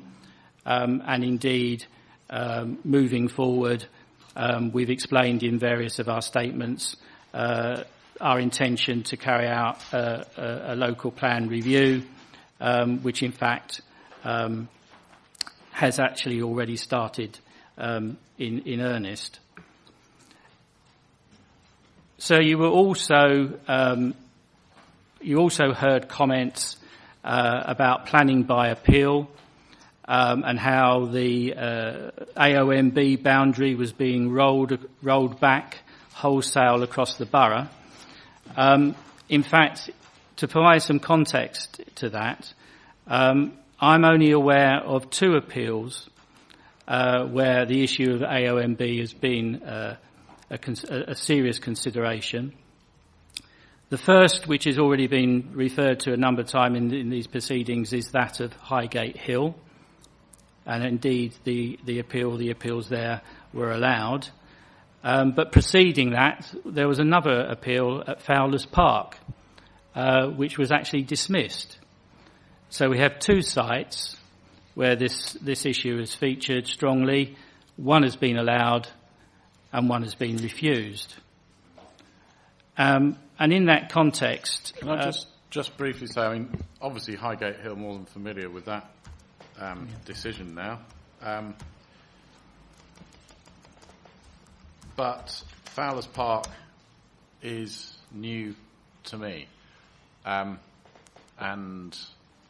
if it's to be relied on and referred to in my report, I need to see it, and I suspect others sitting around the table will be wanting to see it as well. Can that be found as a homework item? Yes, we can. If we've mentioned it in the documents already, I'll confirm that. But if not, apologies if I've missed it.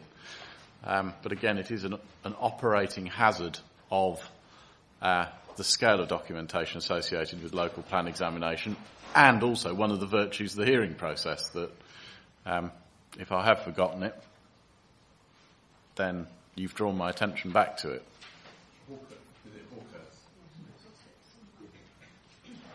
Oh, it is. Hawkhurst, October 2013 and November 2013. Yes, sir. It's actually in the core. The decision was the 14th of April 2014. It is actually in the core documents. It's Thank you. 3.19.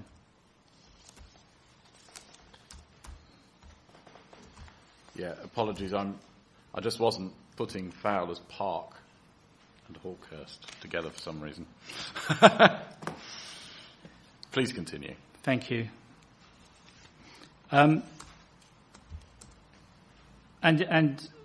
so we would say that shows a situation which isn't perhaps that was pictured by others earlier on this morning. On the question of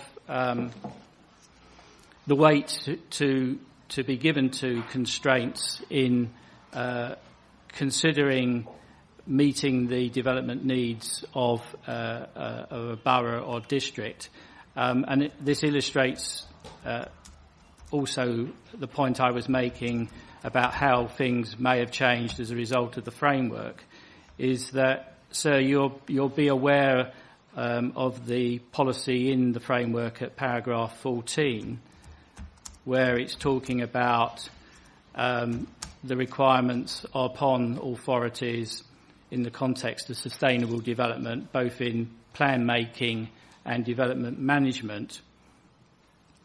And in both cases, the last bullet point under plan making and decision taking refers to specific policies in this framework indicating that development should be restricted. And then there is a page note number 9 at the bottom of the page, which highlights the fact that sites or areas of outstanding natural beauty and the green belt are serious constraints in the context of that paragraph 14 advice or policy. Finally, sir, if, despite all the evidence that the Council has presented to you on these matters, you do have concerns regarding the soundness of the plan in terms of housing delivery, I would draw your attention to the ministerial statements, the national policy and the national guidance, which provides you with a situation to find the plan sound on the basis of the review that the Council has committed itself to and which is already underway. Thank you.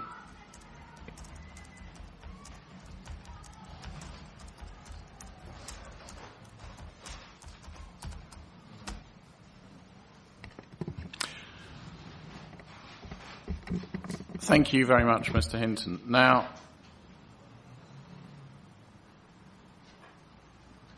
a couple of points I just want to check arising from that. Your third main point, you were covering the status of the regional hub which emerged as a concept in the South East Plan. And you made reference there to it being, the status was shared with Tunbridge and Malling, with Tunbridge as part of the argued hub.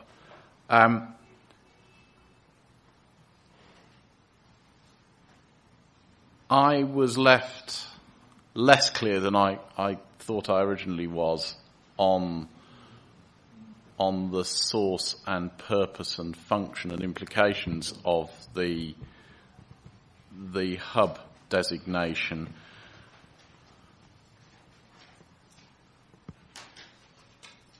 I mean, we've had two very competing views of the hub role put in the submissions of others around this table. One, essentially, as to its ongoing relevance and importance, indicating essentially a Tier 1 settlement role for the purposes of the core strategy, which is a document that has an enduring life, irrespective of the cancellation, the revocation of the South East Plan.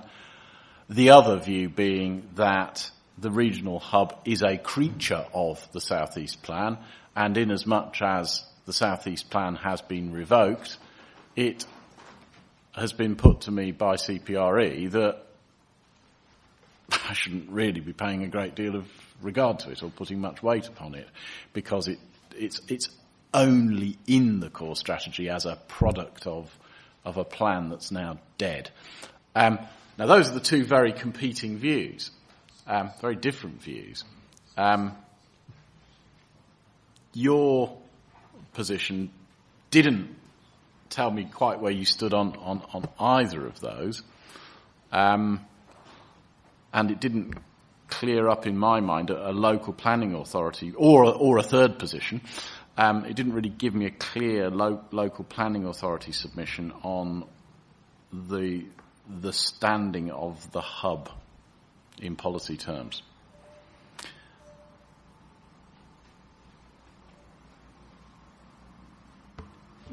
My purpose in referencing the hub, which is a different point to the question you just posed, but my purpose in referencing the hub, in talking about it, was I was concerned that on the basis of the comments this morning that there could be a feeling that the hub was unique to Tunbridge Wells, when in fact it isn't. And that was my starting point in terms of referencing the hub. And then I went on to say that there should be no misunderstanding that somehow there was an extra figure of housing over and above the target figure of 6,000. So those are the reasons for making those points. In the context of the question you've sort of just posed, I think, to be honest, it is a reflection of the fact that the planning system never stays still. We have a regional plan that drove the core strategy in a particular direction. That plan has now dropped away. The core strategy is still there because of the time that it was produced. And in producing the TPD, there's obviously requirements that bind the two together. We don't present a case which is based on the regional hub concept being completely binned and abandoned. And I think part of the reason we don't take that start position is because we do recognise that the thrust of the framework is to deliver housing across the board in any case. So on the one hand, that desire can be taken away by the fact that the South East Plan is no more, but then the framework has come along since and provides a different objective. So I think the fact that the South East plan is no longer, doesn't particularly take us very far in terms of your considerations. Okay, I can see urgency on this side of the table. People will want to come back, but I'll just carry on and ask a couple of other questions arising from that material before they do. This really is just a confirmatory one for me to make sure that my understanding of everything that you've put to me is correct. And this relates to your point in relation to the allocations plan at paragraph 2.34, which relates to this much contended point about the review of the rural fringe. And your view there, I understand it plainly to be that the review has been carried out and that it is a product of the review that the rural fringe sites in the policies ALGB 1, 2, 3 and 4 are disposed in the way they are because of that review. That's the primary outcome of the review, and that the release of the sites that are proposed to be allocated is the tangible product of the review. You then went on to say that as a consequence of that, you didn't feel that there was any necessity to look at the inner boundary of the Greenbelt itself. And that's a position that you still stay attached to. Exactly, sir. Okay. Right. And then finally, I did just want to touch on this, on the planning by appeal point, because you were referring to suggestions arising from representatives that the AOMB boundary could be rolled back across the borough, or having been rolled back across the borough as a consequence of planning by appeal, and then drew my attention to only two instances of relevant appeals that you were aware of, the Highgate Hill, which we're very clear about, and Fowler's Park, which I am corrected on and now know that I've seen. I guess what I just wanted to test with you was the fact that the point, as I read it, being made from this side of the table was more about the prospective effect in a post-Highgate Hill world of an unchallenged view about the lack of a 5-year housing land supply and its consequences. Now, I obviously have to factor into that you've then given me new evidence that you would advance to a Section 78 appeal as well, I would assume, that you say has moved the situation on from Highgate Hill. So the ground rules have changed, and you would hope to win a subsequent Section 78 appeal. Is that where you stand on this? Not quite, sir, in the sense that I think yesterday I made the distinction between the considerations in the Section 78 appeal and where the starting point in terms of housing need is in those circumstances where you have a recently identified OAN figure,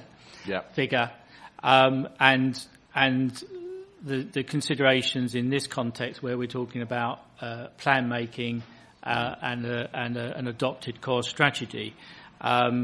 So in a Section 78 appeal, whilst we would present the most up-to-date information we had in terms of a 5-year delivery against the core strategy target, our position wouldn't be the same in terms of delivery against an objectively assessed need figure. Of course. And so... I was having a momentary brain lapse there. Indeed, in the Highgate Hill appeal, the councils position as presented to that inquiry was that it was not delivering against to a level of the objectively assessed needs, with the caveat that obviously that was a policy off untested figure. Yeah, no. Back on track. No, I was having a momentary lapse of reasoning there, I think. Now, in that respect then, getting back to the point that arose from this side of the table, there is a prospect of future appeals being made and possibly lost, affecting, protected landscape, AOMB, etc. And there's then the argument that's being put to you, which is that there's a cure for that, which is bring forward more land in the plan. Now, again, I just want to come back to test your view, which has been put to me very consistently so far, but your view is that that is a job for the local plan review, and that you will wear the pain, for want of a better description, of the gap between the potential adoption of this plan, if it were to be adopted, and the completion of the local plan review process. That is our position, sir, and our position is based on the belief that the approach taken by the MPPF clearly shows that in many appeals you are balancing a number of considerations which might pull in different directions. In the case of the Highgate Hill appeal, the inspector found substantial harm to the AOMB and other harm, but was prepared to allow the appeal when he balanced other considerations, including the need for housing, in the mix. In the other example of Fowler's Park, the inspector did a similar balancing exercise and came to a different conclusion. And so on the very particular facts. On the particular facts. Okay. So the council does recognise that in its development management decisions, we are in a different position as of today, having regard to the housing delivery situation. And we are reflecting that in our consideration and our determination of applications. But at the end of the day, it will be a case-by-case balancing exercise, balancing all the relevant planning considerations.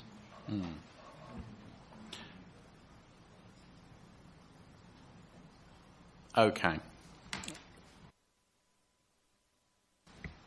I've got two remaining Toblerones for what I did foreshadow as being an iterative process whereby matters would no doubt arise from the first cycle of discussion around the table. Before I commence that process, can I just check the Toblerones that are down? Berkeley, nothing arises. Gleeson. I suspect it's going to be covered by. Okay. CPRE, do I suspect that your position is you're sitting on the fence until you've heard what these folk have to say? Yes. Okay, I'm not excluding the possibility that I'll come to you before I go back to the council after I've heard from these two. So, but what I would say is that it will only be your opportunity to come back on the specifics that they raised that are new. It won't be an opportunity to rehash old arguments. And indeed, I would say that to all who are going to speak now. This is new responsive material to that which you've just heard.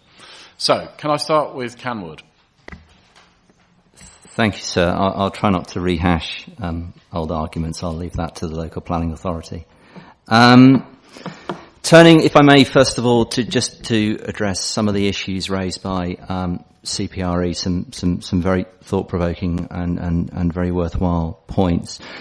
Firstly, for a matter of record, the owners of Carwood Estates are perfectly willing to enter into discussions and engage with the council and others, including CPRE, on looking at their land holdings and how we might assist the community in delivering, whether it's playing fields or different types of community-led development.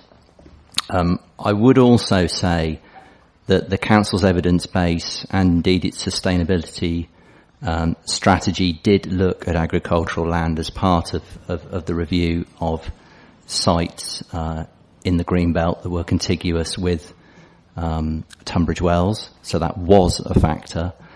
And do bear in mind, as I say, there are about 160 acres of land in the Carwood Estates portfolio on this particular side of the town. So, of course, there are going to be areas where there would be harm created by development, and we've always acknowledged that. We've always been very mindful of that, and we've never promoted anything, sir, in any of the representations to you or to the LPA, which would have, we believe, created harm to the environment or to landscape designations. So to conclude on that particular element, yes, we're willing to engage. Yes, we're willing to cooperate. We control a huge amount of land, some of which is contiguous, some of which has been identified in various stages of the evidence base as being suitable. In terms of the council's response to why, and this is in direct answer to your question, sir, you asked a very, very salient question, which was, well, why did it suddenly fall out of the tick box, recommend scenario earlier this year? And we'd simply got the answer that, and the word simply was used. There wasn't any requirement. And that's the sum part of it. The council felt that there was no requirement for additional housing land, full stop. There was nothing in particular in respect of Site 272, or indeed the additional land that was looked at by the SHLA 2009, which is 273, which is land to the south, and still within my client's ownership, huge amounts of land there. There was nothing in particular, technically, which led to this land being dropped out. It was simply that there was no requirement. Well, we now know there is a requirement. Going therefore back to one of the critical elements, and we've heard this so often, and I talked to you yesterday, sir, and I use the expression that we lurch from one strategic argument to another. We're now being told, you are now being told, sir, in evidence, that actually the South East Plan and the core strategy was then. That was then. This is now. Planning moves forward. Forget the regional hub. Forget the South East Plan. Almost forget the core strategy because it was led by the South East Plan. Well, hey, let's take that one step forward. Forget the 300 units a year, sir, and let's go for the 640. Because that's then, that's now, not then. The council are once again wanting their cake and eating it. They're becoming really, there's just no credibility. It's very difficult to understand where they're leading you, where they're managing their own evidence, because we lurch from that was then to this is now on certain elements, but only the elements that suit them and suit their case, not on the wider strategic plan-led picture. Can't have it both ways. So let's just forget a moment about the term regional hub. What the regional hub meant was that this is a focus for development growth. You are awash in this borough with AONB and with flooding and flood risk areas, with attractive rolling countryside of the type that CPRE would throw their hands up in horror if you did look at. So you're directed to look at Tunbridge Wells.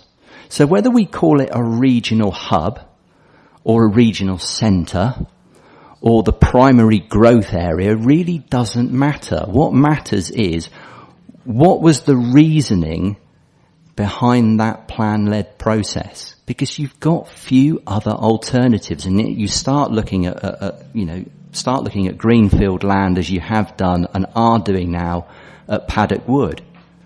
Hundreds and hundreds of houses across green fields which are going to change the shape and form of settlements.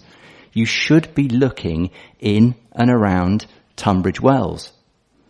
Now, even if the core strategy, sir, didn't exist, even if the South East Plan had never happened, let's just pretend that for a moment. Let's just allow the inspector to use that kind of blanket approach. Let's just have a cut-off period and pretend it never was in existence. We've still got your emerging site allocations document of June 2015. Just a click away. Just a few months ago. And yet you were still referring to the core strategy. You were still referring to the regional hub. You had every opportunity to say in this emerging document, as a local authority, that was then, this is now. We're going to pretend that didn't exist. But you didn't do that. You haven't done that. You're referring back to the 300 units, and you're referring back to what the strategic policy was guiding you to do. So you can't therefore have it both ways by saying to the inspector, that was then, regional hub isn't relevant now. Well, it is relevant. It's got to be relevant because you've got so few settlements to deliver your housing growth and employment growth and retail growth. It's not just housing, it's development growth. We heard evidence, sir, about this should be about rural fringe, not about Greenbelt. Well, not according to the Council's latest version of the SADPD. At paragraph 233, they say, this is about the Greenbelt is inextricably linked to core policy 1. And you use the word, however. You say, we'll stick by the extent of the Greenbelt. However, where there's a housing need, we'll look at greenfield sites adjacent to the LBD. And it's under the subheading Metropolitan Greenbelt. You yourselves inextricably link it. It didn't just limit itself to rural fringe. You could have said rural fringe. You didn't. I don't know whether that was a mistake on your part, but if it was, it's in black and white and it's part of public record, and your council resolved this wording. It was inextricably linked. In terms of the very special circumstances, you use the word exceptional. You've referred to that in paragraph 527 of the core strategy. You continue to accept that housing need is one of the exceptional circumstances by virtue of the need to promote Tunbridge Wells as the core centre, the regional hub of development growth. That's because you're awash with AONB and you're awash with rolling countryside. You've got to. Otherwise you're a no development borough. Now in terms, just finally going back to Mr. Inspector, in March of this year, we put a full stop on Carnwood Farm. We did all the review and we put a full stop, but you didn't do a review, did you? You simply looked at the housing figures and said, we don't need it. Well, Mr. Inspector, let's just briefly remind ourselves, sorry, I know this is regurgitating, but it's important to link this point. So this happened in March of this year. This is on the back of housing growth in 2012 failed by 88 dwellings. 2013 failed by an astonishing 305 dwellings. 2014 failed by an astonishing 284 dwellings. The final year, we've just about scraped through with 23 units only over the minimum amount. So in 3 out of 4 years, when you finally got round to saying, gosh, we've given them all these ticks, including a sustainability check. Tick, tick, tick. 09 tick. Sustainability study, tick. 2013 tick. Come on, we've got to pull this one out of the bag. What do we got? Housing delivery, we don't need it. Oh dear. 3 straight years of failure. It simply isn't credible. Thank you, sir. Thank you very much. Can I come to Cooper Estates? Try not to repeat anything we've said already. Could I deal first of all with Mr. Hinton's first point about whether the council are picking and choosing aspects of the core strategy? I think his answer was yes, they are, because he sought to suggest that the underlying basis of regional hub came from the South East Plan, as in fact did the housing figure, and that you were then asked to give less weight, I think, to the core strategy as being out of date with the MPPF. But he didn't specify which policies he said were out of date, but assuming all the housing policies are out of date. So again, I'm not quite sure what the council's advice is to you, sir, as to what you should do. Our understanding, however, is this. There can be no doubt that in terms of housing figures, the figures of the South East Plan, which underlined the core strategy, were much more modest than those that would come forward now under the MPPF. However, as I think on the first day when I attended, we accepted that for the purposes of this exercise that you're engaged in, sir, you were looking to meet the existing need identified in the core strategy rather than the present existing need that may exist now in November 2015. So the council can't have it both ways.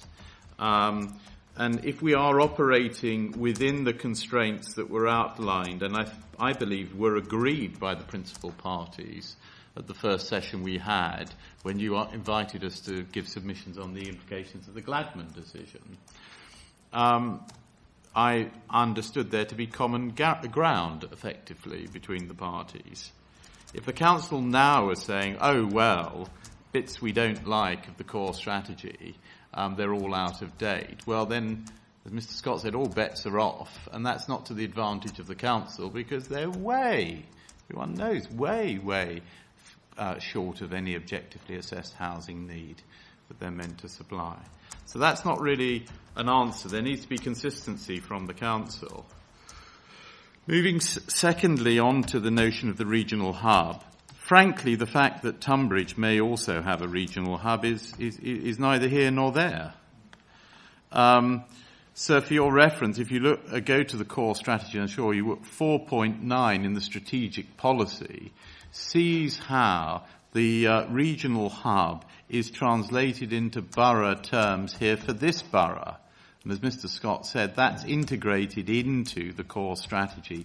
It sets out a hierarchy which is focused around, as I said, Table 3, indicative 75% of housing coming from the central hub. And that's premised on the core strategy's view on those. That was the approach on sustainability. You would focus it on the main development. We don't have an issue with that. But that is then what then leads to the Green Belt review. And if we can just, on the question of the Green Belt, I think it's important not to confuse what is said in CS Core Policy 9 with CS Core Policy 2. CP9 is dealing with the rural fringe. CP2, however, in terms of Green Belt review, is not just limited to the rural fringe. And so that's supported, for your note, by paragraph 5.27 of the core strategy set out in our submissions of March at paragraph 2.27, when it says those things that are capable of being exceptional circumstances for the review of the inner boundaries of the green belt. That's what it says, inner boundaries of the green belt, dependent upon there being no green belt sites available to support the requirements of the regional hub. It goes back to the earlier point. You can't just dismiss the regional hub because the regional hub has been translated into the council's borough-wide policies as part of its hierarchy. And that is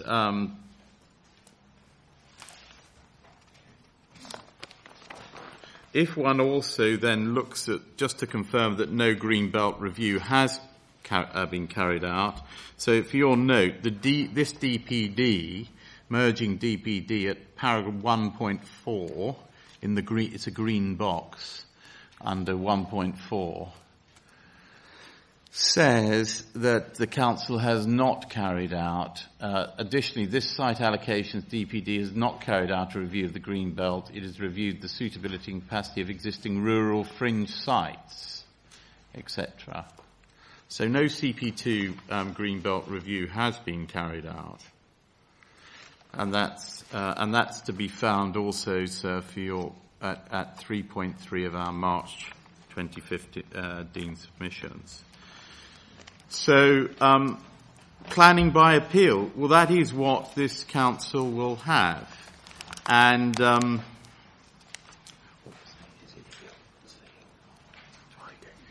Highgate Hill, so I know you're familiar with 2015. 2015, it's interesting, just the two appeal decisions to which Mr. Hinton referred, the 2015 one and the one that was actually, I think it was heard in 2013, is it Fowler's Wood?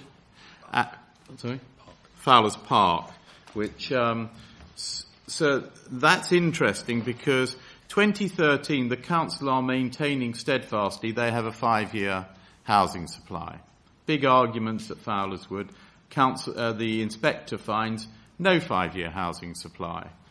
It turns on the case then and finds that certain policies are out of date. And for your reference, sir, that's paragraph 41 of the inspector's decision, Fowler's Wood.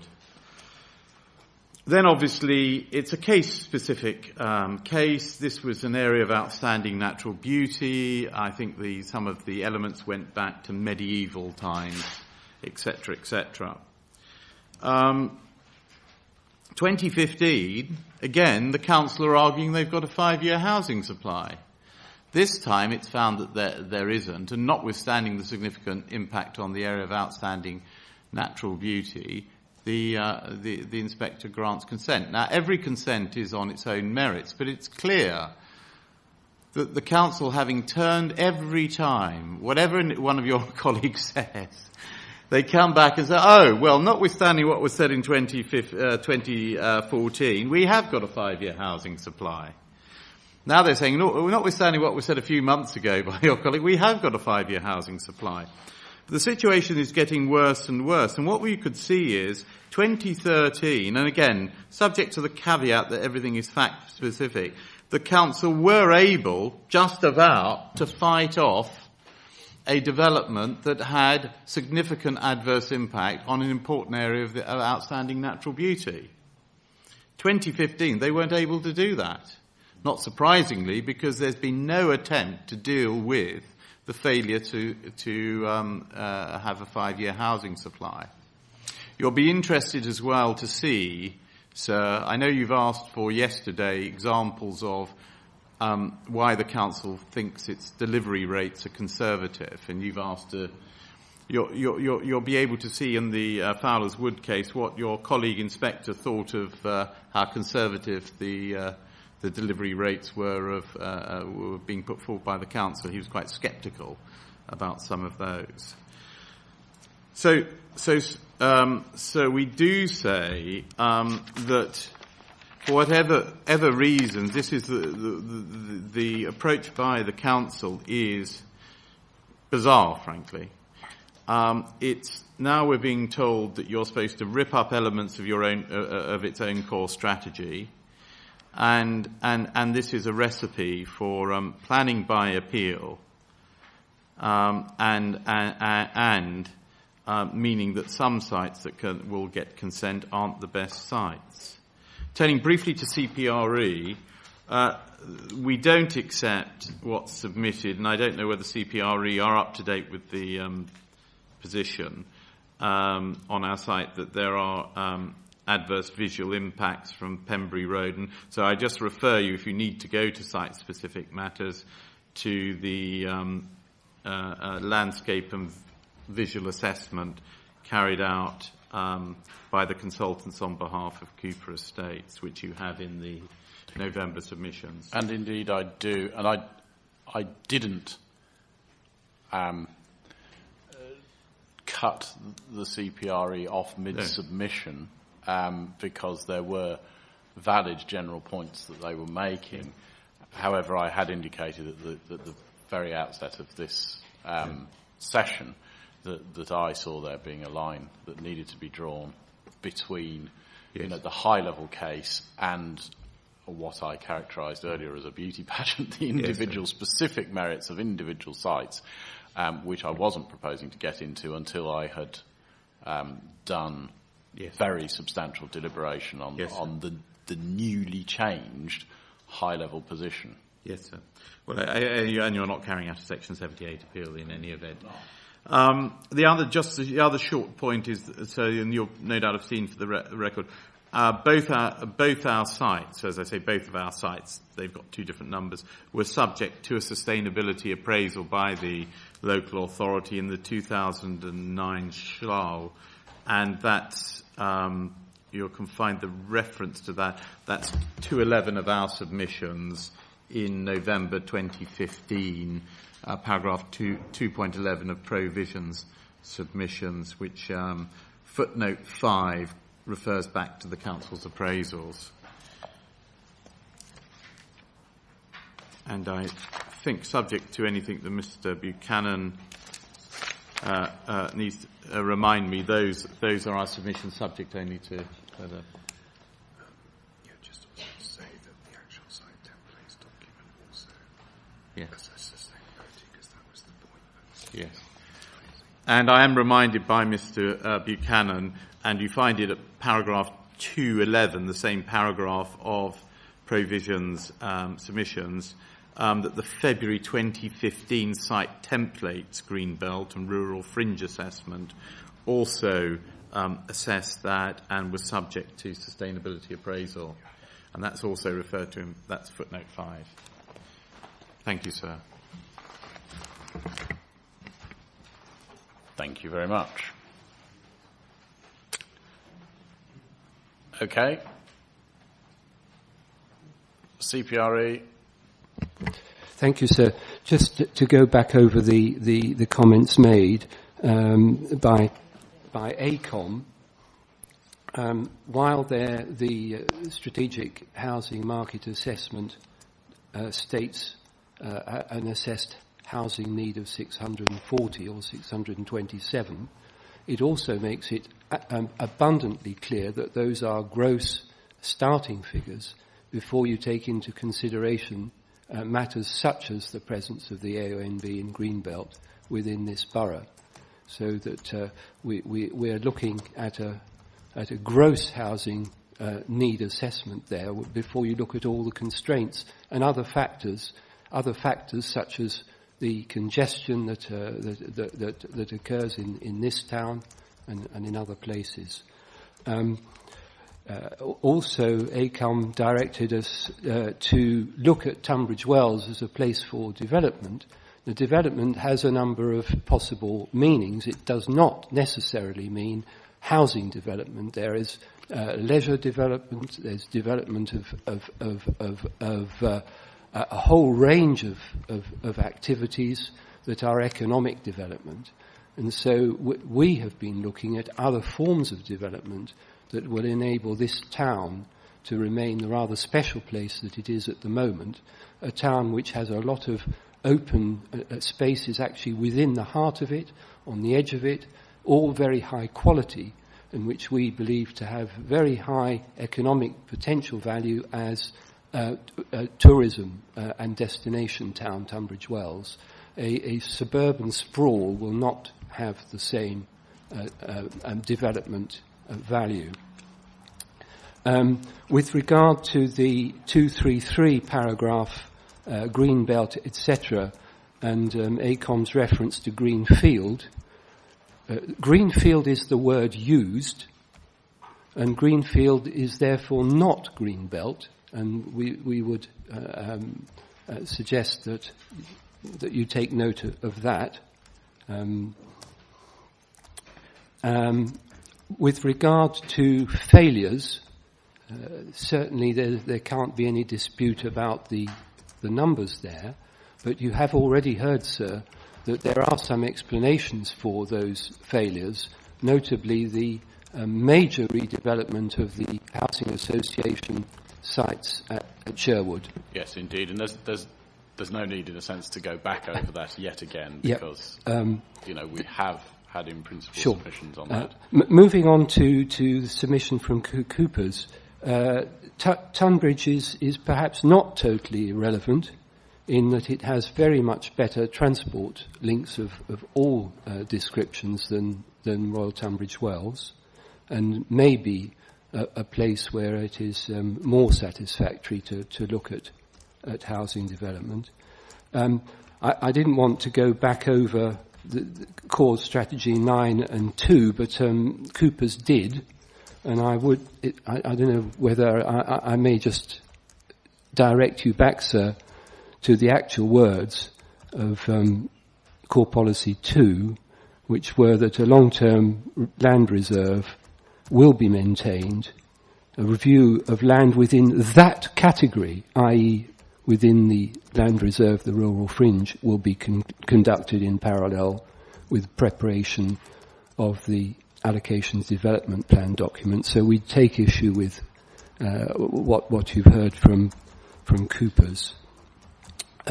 With regard to the adverse landscape consequences of the Coopers point, we take that point and we'll look into it further. So.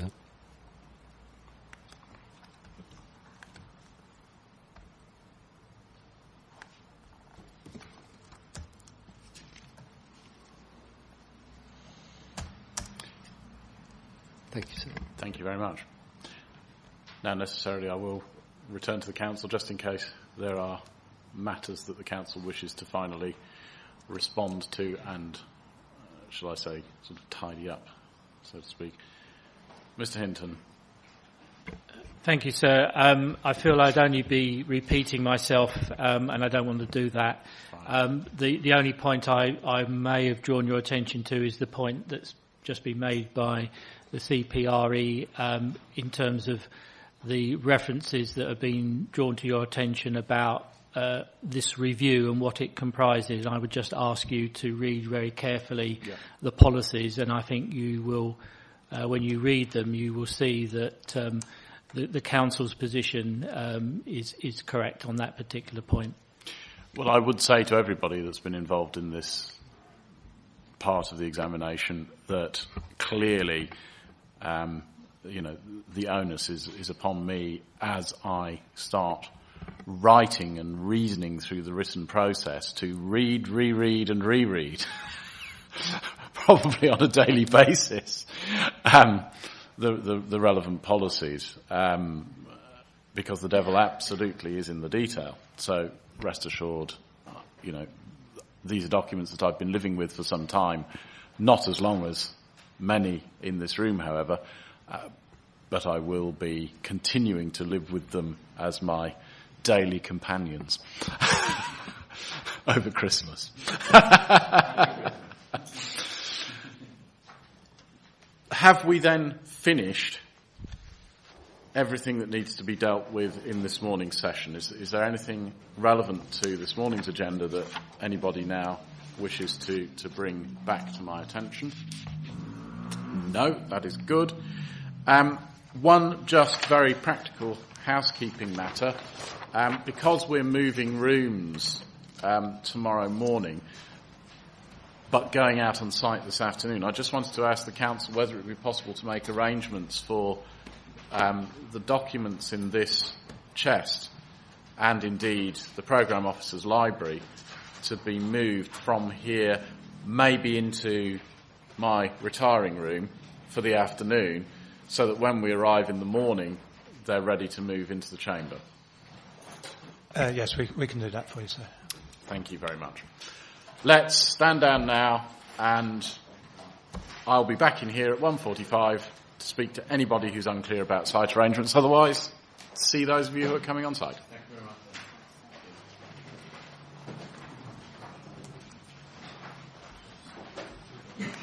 much.